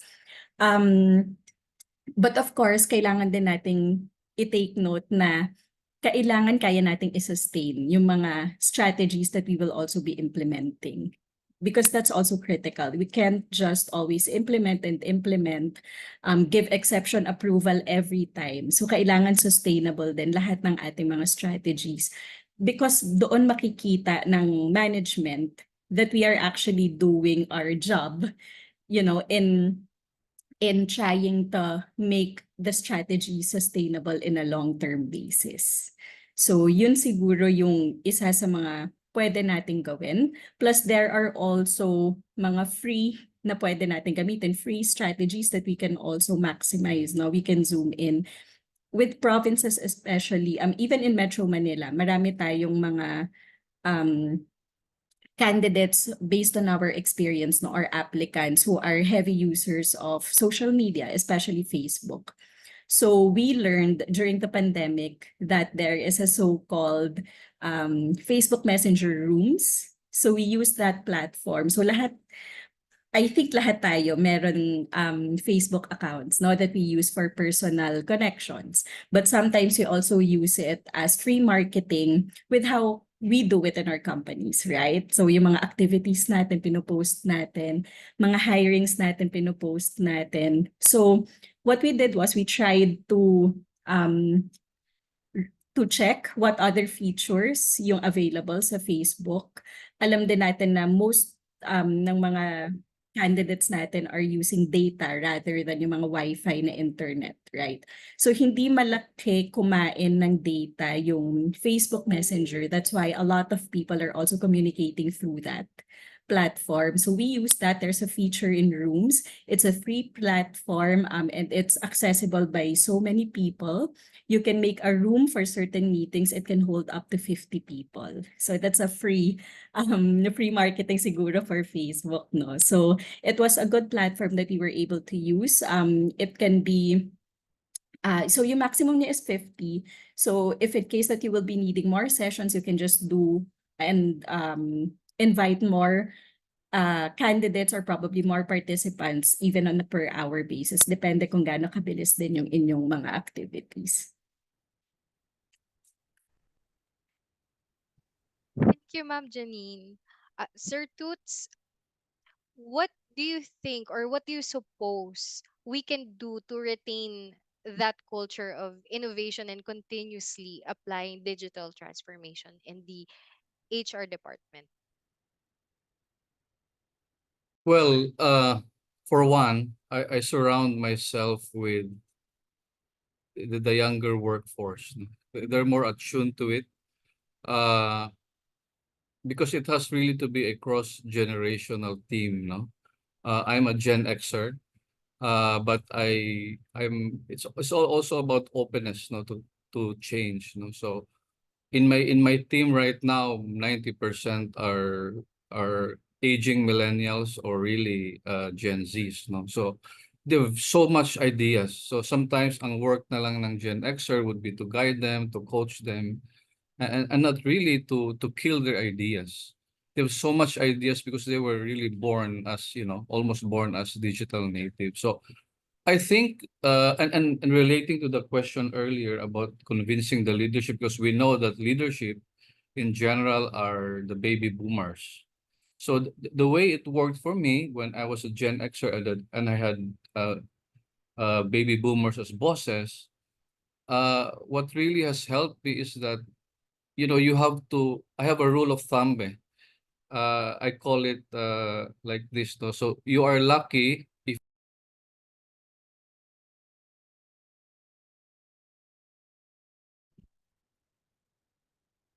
Sir Toots, Sir, na-mute po kayo. Ay, nakamute po sorry. kayo. I have to repeat all of that. I'm sorry. Medyo po. Maalala ko pa kaya? Sige, ulitin Mga ko. 5 seconds lang naman po. So, convincing bosses or leadership, no? Kasi kadalasan yan, if you're in a traditional company, mga baby boomers yan. So, my rule of thumb is, in HR, you are lucky if you get half of what you gave them. And what do I mean by giving them? Meaning, we have so much influence in HR, right? Culture, leadership development, cost, because people costs are a very significant cost of every business. So it has to be a holistic approach. You don't just come to him and say, hey, boss, I have a great idea. I want to digitalize everything. So you cannot do that, coming in cold.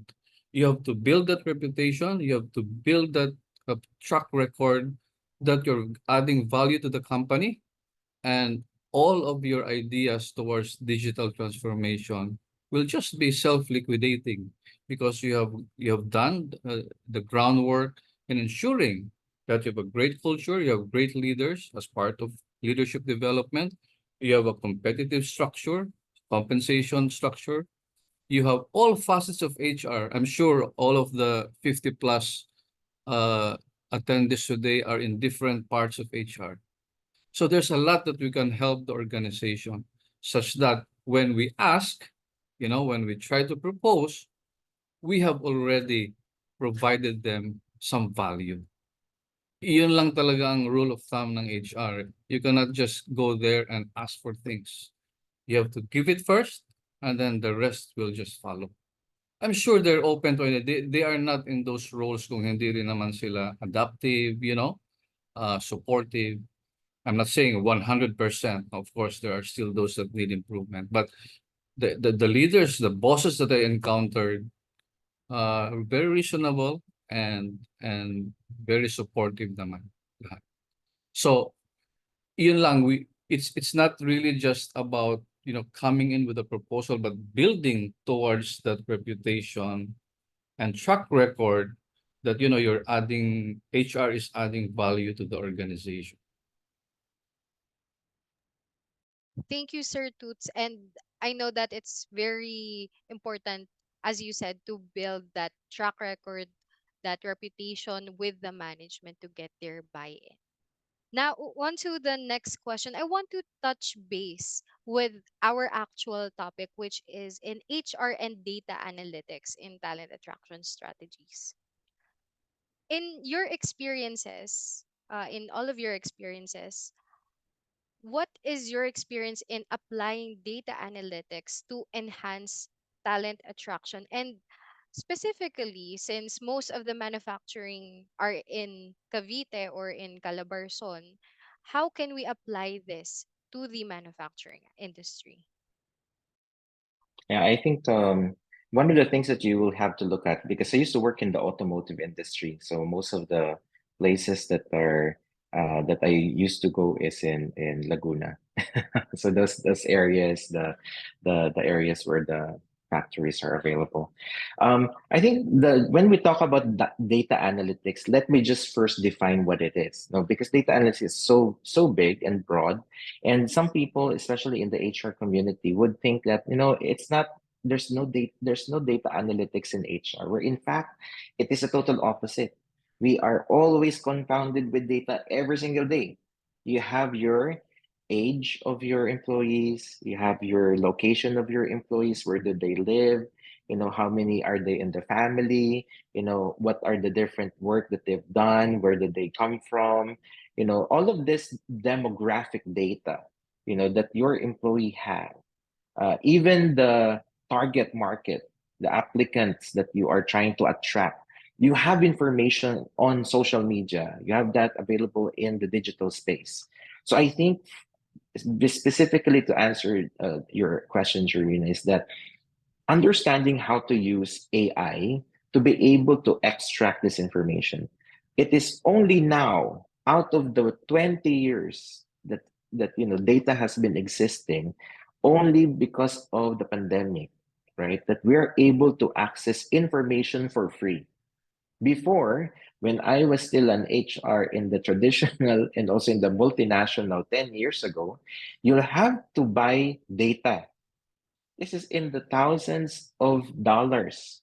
So imagine you'll have to buy, until now, there are some companies who are still buying data because these are very, very niche, and these are very, very, it needs to be at least from a certain number of population, right? So there's that.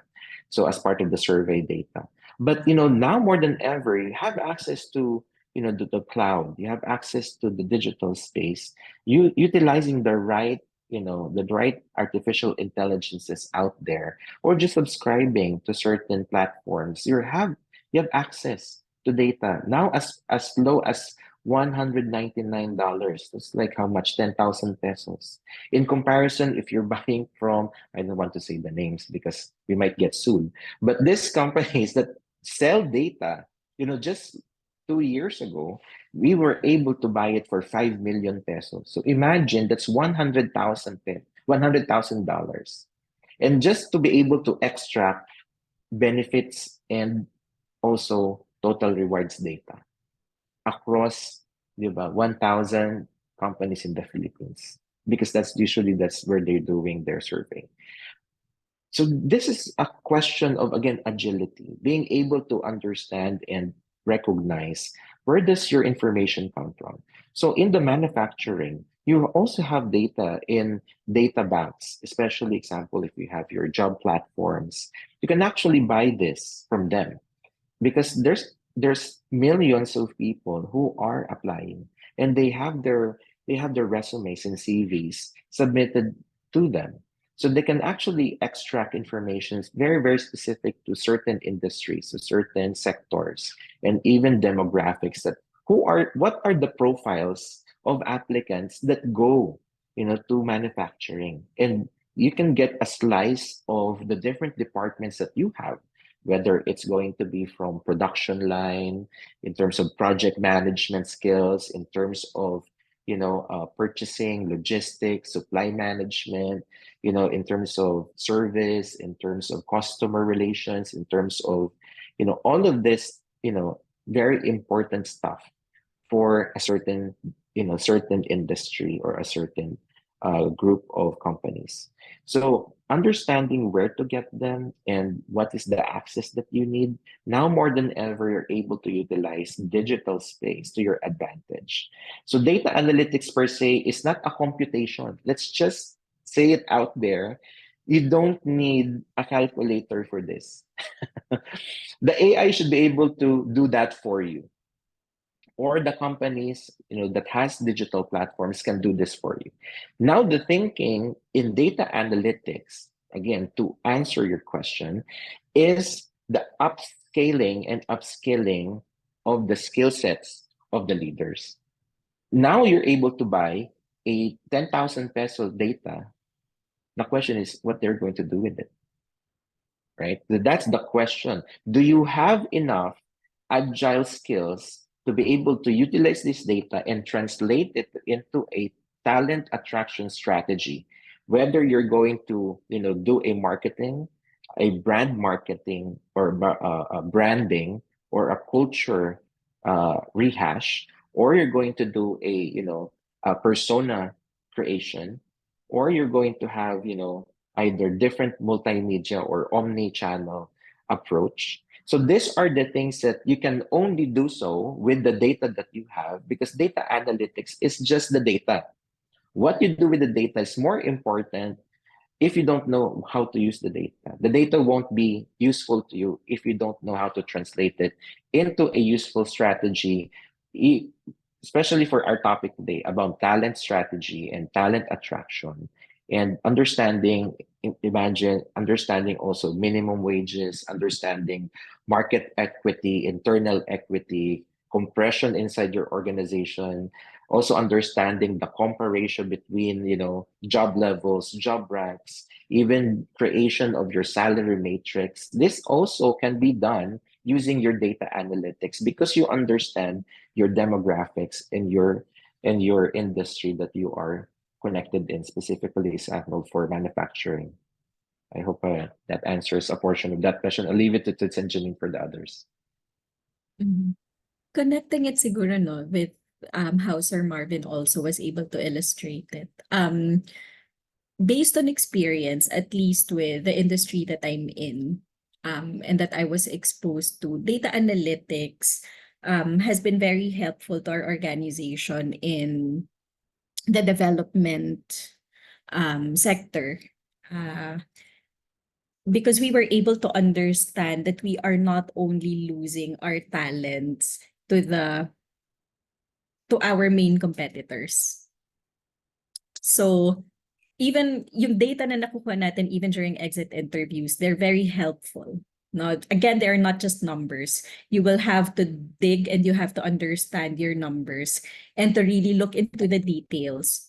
So you only do not look at your main competitors where you were losing your talents, but looking at our numbers and understanding it, we're also losing it to even other industries, which made us realize perhaps it's really not just the pay, perhaps it's really not just the culture, perhaps it's a lot of factors that are needed to be considered when making our recruitment strategies, right? So common na ginagawa natin is if you're in the manufacturing industry, you also get people who are in the same exact industry that you're doing, which is manufacturing, right? But perhaps you can also try looking into an industry which is somehow similar in terms of processes, right? In terms of how you do things, in terms of culture.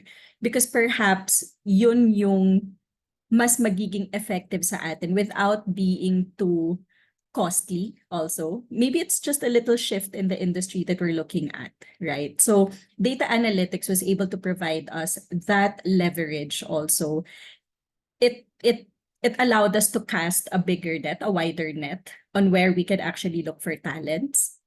Data analytics was able to give us also an insight on where the company should be more focused on, right? Because year on year, you need to strategize, right?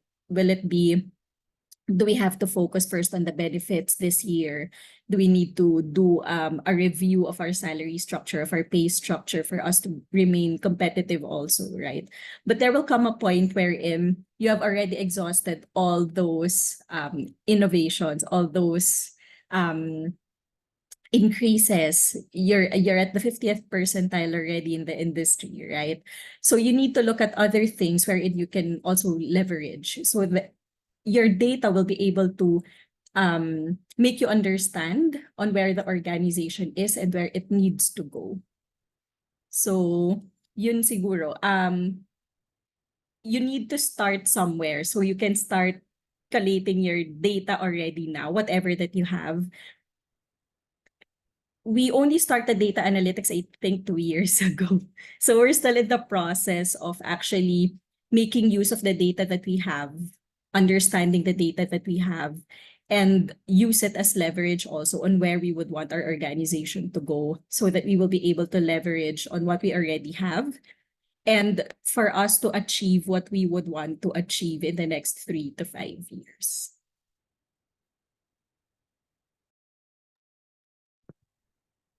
Thank you, Ma'am Janine. Sir Toots, do you have anything else to add? Well, maybe just briefly, data should be the common language, of everybody in the organization. We have a rule in our office where we don't allow sentences starting with I think or or worse, I assume. So we always catch each other when we start our statements with that, because you really have to back it up with data.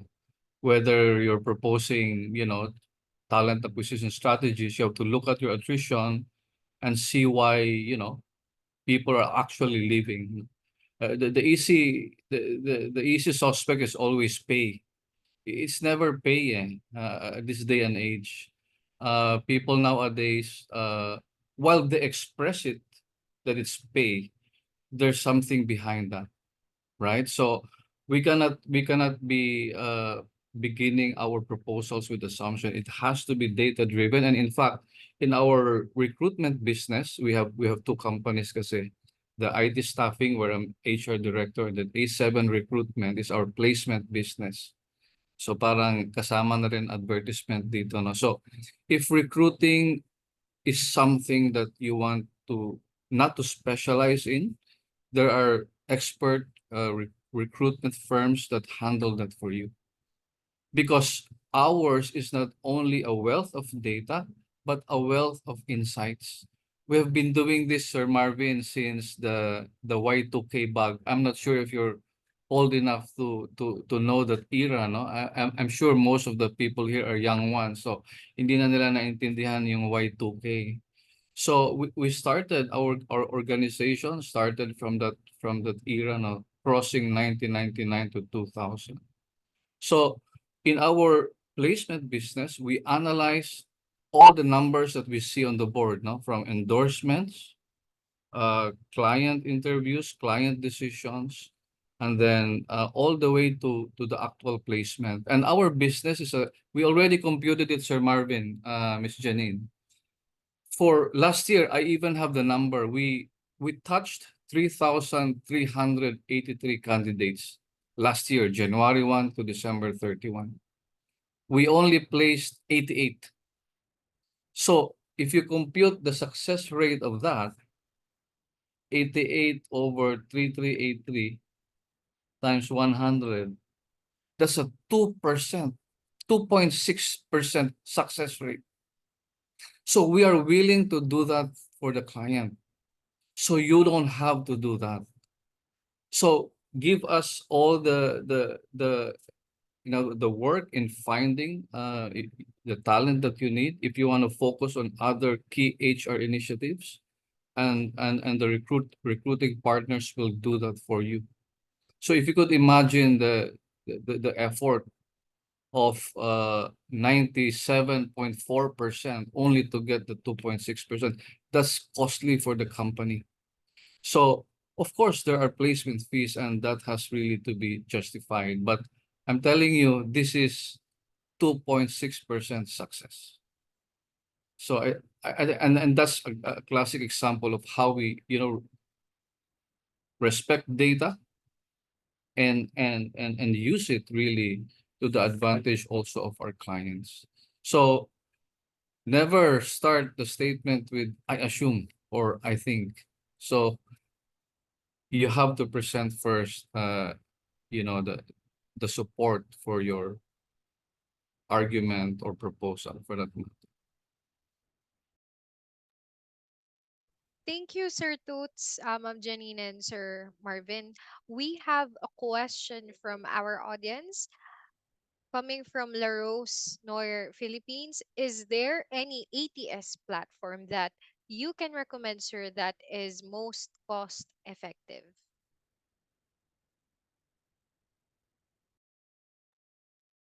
Uh We actually built our own platform, no? So we looked at what the market could offer. There's actually a lot, and we actually used at one point Taleo, Marvin.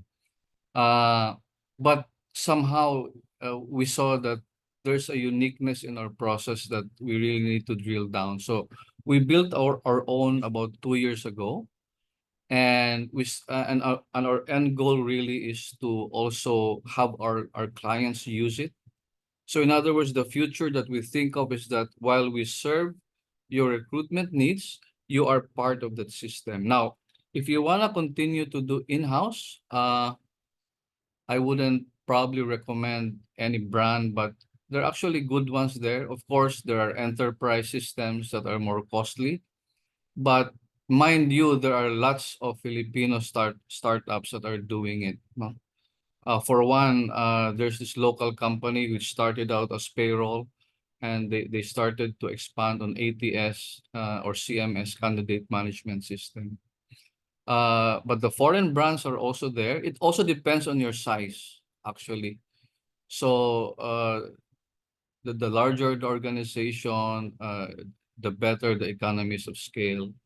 But don't also discount the local providers, or even building it from the ground up, because I'm sure there are unique needs of each company. Yeah, absolutely. Janine, you'd like to share? Sorry. Sorry, Sir Marvin. Yes, I would have to agree with Sir Toots that you will have to look into your own process first before you actually try to look out on what other companies, HRIS companies would have to offer. No? Because there are certain unique business processes in your organization that perhaps these available systems will not be able to cope or hindi nila kayang iserve. So the system that we recently implemented in our organization was tied up with the payroll, timekeeping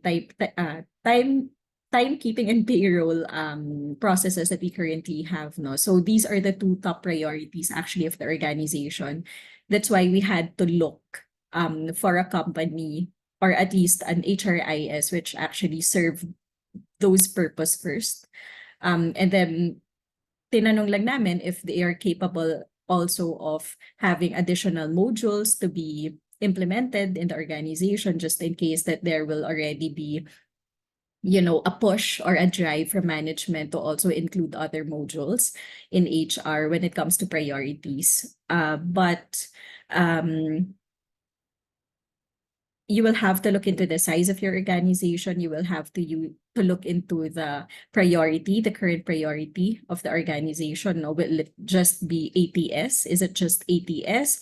Or do you also need, like, for example, a talent management module, right? Because Sir Marvin was also mentioning something about the development, right? Upscaling of the current employees that you have. And that will also be critical to at least you will be able to have a module who will be able to monitor that already for you, just in case that there will be a need or a push for the organization for such. So look into the organization, the size of the organization, the current priorities that you're looking at.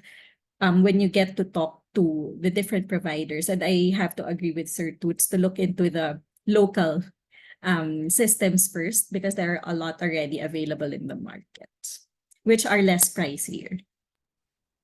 Absolutely. I definitely echo what they mentioned, but I would also want to give you from a global perspective, okay? Because what's happening here in the Philippines most of the time, because we really like customizing and we want to overuse the word customized, which is quite dangerous, okay? So my experience in the global multinational companies that I work in is that the first question that they would like to ask for their leaders, you know, if you're doing something in terms of digitization or automation, is that does your company have a software developer? If your answer is no, then don't do customization because you cannot afford it. Because believe me, even if you wanted to do this in, sometimes it's ludicrous to have, you know, this kinds of, mindset that, oh, we'll have an ATS in 3 months. If you don't have a software developer and your company is only 200 employees, I don't think you can afford it. So it will be more cost efficient. And this is where the question of data analytics comes in. Do you understand your business? Because if you cannot afford it, you might as well use your recruitment experience to evaluate, if you can afford an ATS from inside, or you can just rather do an off the shelf. So there are actually some well built, ATS that are built here in the Philippines.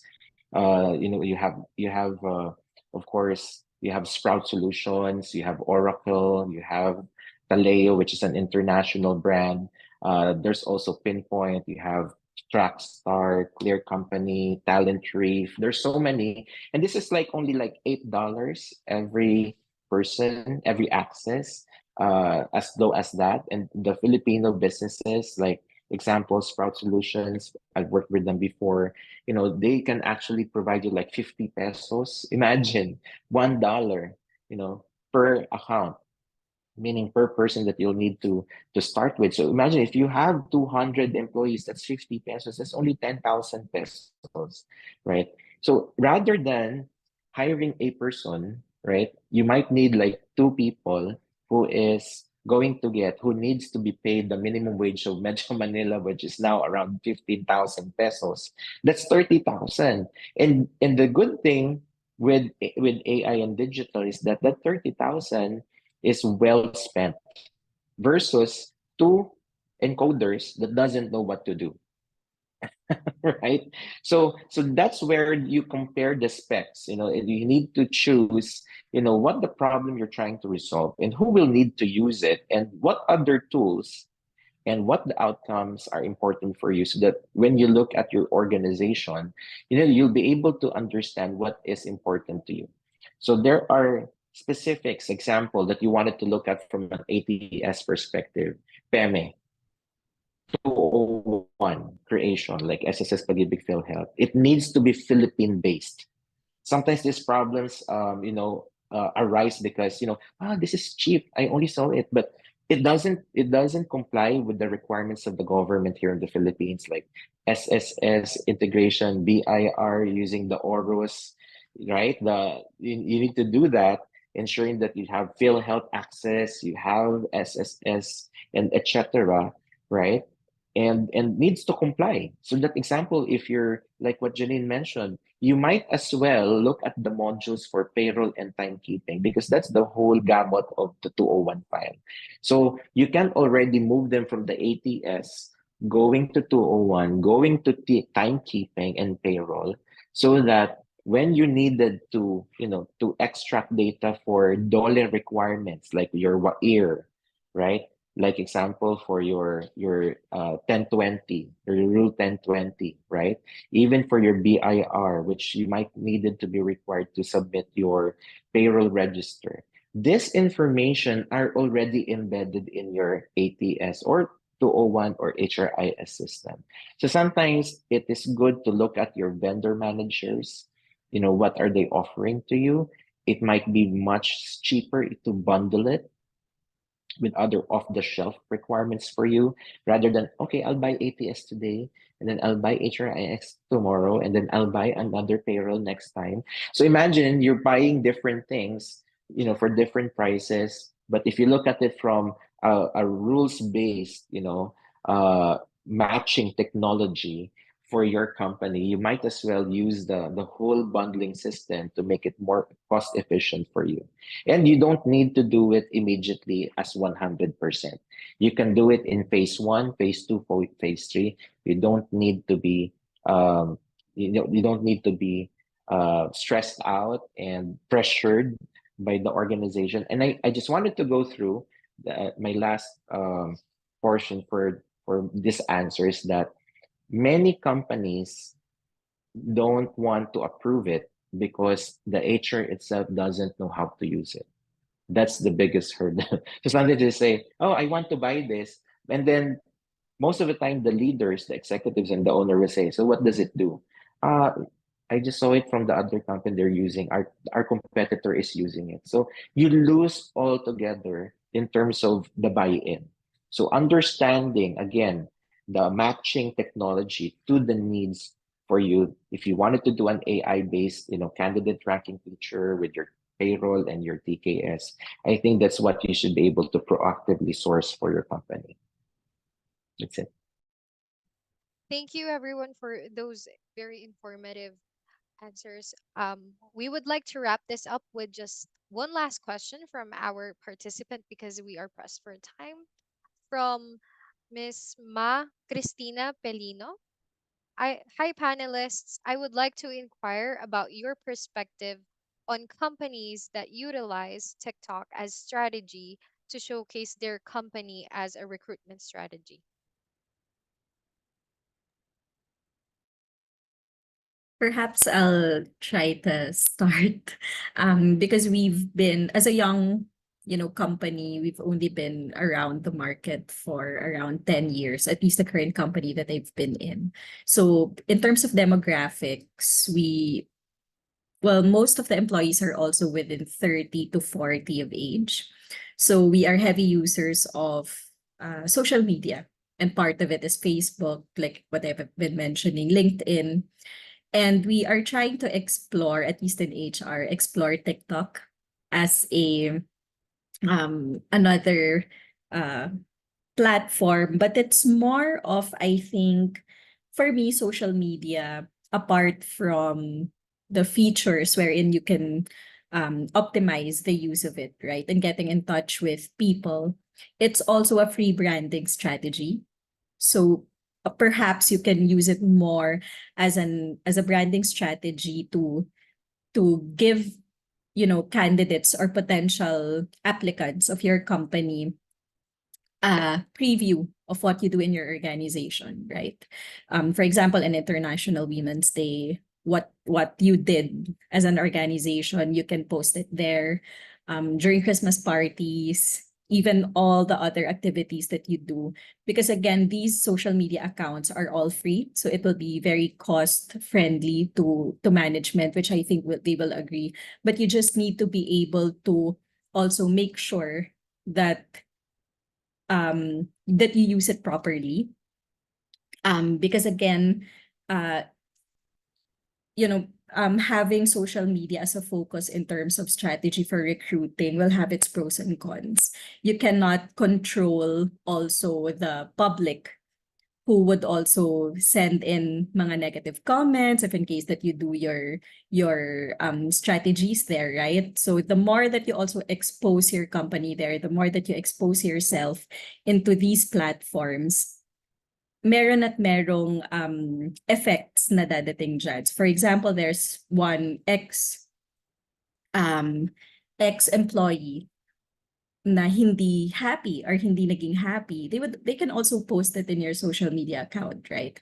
So again, you just need to make sure that when you use TikTok or Facebook or even Instagram, whatever social media account that you are using, you need to look into the type of content and the strategies, very specific strategies that you will be using these kinds. And probably naka-tie up naman yung employer branding talaga in recruiting. So you can use this as your employee value proposition as well, na this is how we do it in our company. So if you join us, this will be the kind of activities that you will be having, right?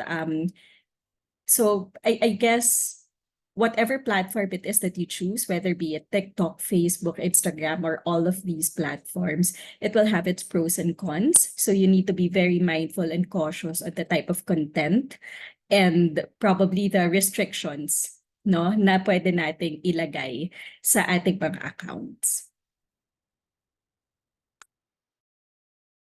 Yeah, for us naman, we don't have an official company TikTok account, but we welcome and we have used TikTok if it's employee driven. So for example, we had an employee engagement activity that it was sort of a clamor that they want to do that over TikTok, then we allowed it. But not to the point of actually creating our own TikTok account because I myself don't understand TikTok yet. So nasa FB pa lang yung level ko, so I support it. And also because there was that news about TikTok being somehow used for, nefarious activities, no, gathering of data. So, hindi pa ako convinced. We don't have an official TikTok account, but we welcome and respect if employees do want to say have a dance contest over TikTok. It's fine. And we actually publish that in our Facebook account as well. As for me, yeah, totally. I think what the Janine and Toots mentioned are quite useful. For me, actually, it's a personal experience that we're able to actually utilize not just TikTok but all types of platforms that are quite unique. So, example, Facebook Reels, YouTube short videos, TikTok, as well as Instagram, and even during the time of Twitter, we actually utilize these platforms for recruitment, and we were able to actually hire during the time that we needed to hire 300 people in a span of 2 weeks.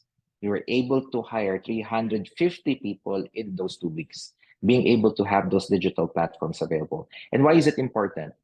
I was able to read the book of Gloria Mark. She is associated with the American Psychological Association. She has published a book called Attention Span. So she said that in the last 2 decades, the attention span of people have shrunk. It has shrunk. So to regain focus on this need and actually utilizing to our advantage that the new generation, the Gen Zs, and also the alpha generation, they are now on the what we call digital distractions. And this happens, just open your Facebook right now. You will see that the Facebook reel, their videos are between 30 seconds to 1 minute. And content creators, you know these people, right? Who is the social girl, the office girl, if you know that, Senora, and so many others. Their videos are between 30 seconds to 60 seconds, right, to 1 minute. And these are called digital distractions. And regardless of how we see it, people, if you look at the views, they can reach up to 2.5 million to 30 million in an overnight, scale. So being able to understand this digital distraction that the new generation, even our generation, are, being gravitated towards this one. What you can do to utilize this platform is that you actually can create, you can create target ads that are story based. That's why if you notice, many of these short reels, short videos in these platforms are normally there is a story. There's a storyboard for that. There's a storyline. So understanding the demographic, the interest, the location, and the content for the right people is what you are going to put there. I'll give you a very specific example. In my previous company, which is a BPO, we capture stories of our employees. Why they're happy, even benign stories such as people are happy, or reaction during a payday where people are clapping, yes, payday, right? So things like that, it is captured in a 30-second video, and it is posted as a slice of life, right? A slice of life, a day in a life, things like that. These stories actually gravitates towards, people that are not even interested in your company. But because they find it amusing, again, digital distraction, they find it amusing, they can relate to the content. That's why they are now called content creators. It doesn't matter whether you like it or not. The point of the matter is that can people relate to it? So now, how do you now, as an organization, make sure that the slice of life inside your organization, whether it's a portion of culture, values, how do you training, make it as simple as possible, like a day in the life of an employee. That's how you're able to incorporate already the storyline. That example, oh, I wanted to apply for ABC company, right? And how does it look like to be working in there? So that person will find that content to be, quite interesting, because you say, just like any other office, people clap during the payday. People are also are not happy because of the pecho de peligro, things like that, or how they're treated by the HR when they're asking for SSS form and things like how does there's a new caricature video on Veronica. You can find that out. It's a cartoon. It's a 30-second cartoon, and people can relate to that. 15 million views. Why? This cartoon character is telling a story of what happens in an organization. Her boss is trying to bully her. That is say, oh, you're ready to call me out, and yet because this is your friend, you're not calling out. So these are relatable, right? Information, relatable stories. So that's how you're able to utilize this platforms, this TikTok specifically, increasing visibility and engagement. That's exactly what you wanted to do. So it's now up to the branding group of your company. Normally, that's your marketing department. Now there's a recruitment marketing department that can create relevant hashtags or reflect your company culture and values in those short 30-minute video, like a commercial on TV, right? Before. So this is how now you are going to do and target your ads through this TikTok, the TikTok platform. So there's company leaders now, just like in my company, that I work for. We do TikTok challenges with the CEO. We do TikTok challenge with the nurses, with the employees. And it's quite funny because now they see, oh, it's happy to work in this company because the company owner, can do TikTok with them. So I'd want to be part of that company because it's so relaxed, it's so inviting. So visibility, digital visibility, using digital distraction as a motivation of your engagement to your future applicants. And that can be also used for your retention if you use your own employees as part of your videos rather than, paying for actors. Your own employees can be your actors in this content, and it will be more believable, it will be more relevant, it will be more engaging. So I hope that answers your question. Thanks. Thank you so much to our speaker and our panelists. Now, I think we have answered all of the questions. Now, back to Miss Neddy. And since yung mga kasama natin kanina ay mukhang nawalan sila ng net, pero I would like to request everyone to please open their video for our mandatory picture taking with our speaker and panelists this afternoon.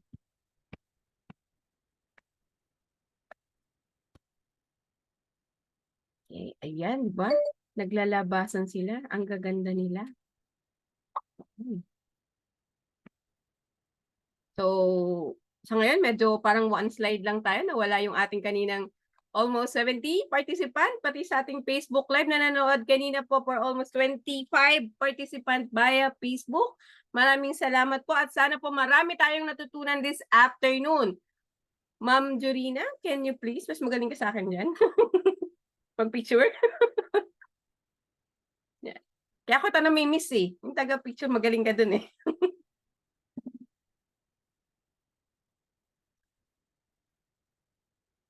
Okay, 1, 2. Okay.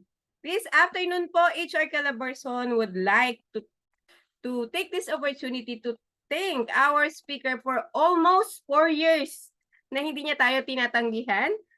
We would like to present this certificate of appreciation to Mr. Marvin D. Zoilo for sharing his invaluable knowledge and expertise as a resource speaker for the 102nd HRE Knowledge entitled Talent Acquisition 2.0. HR and Data Analytics in Talent Attraction Strategies via Zoom, YouTube, and Facebook Live from 2 o'clock p.m. to 4 o'clock p.m. Given this day, 9th day of March 2024. Signed by yours truly, Neddy Estrella.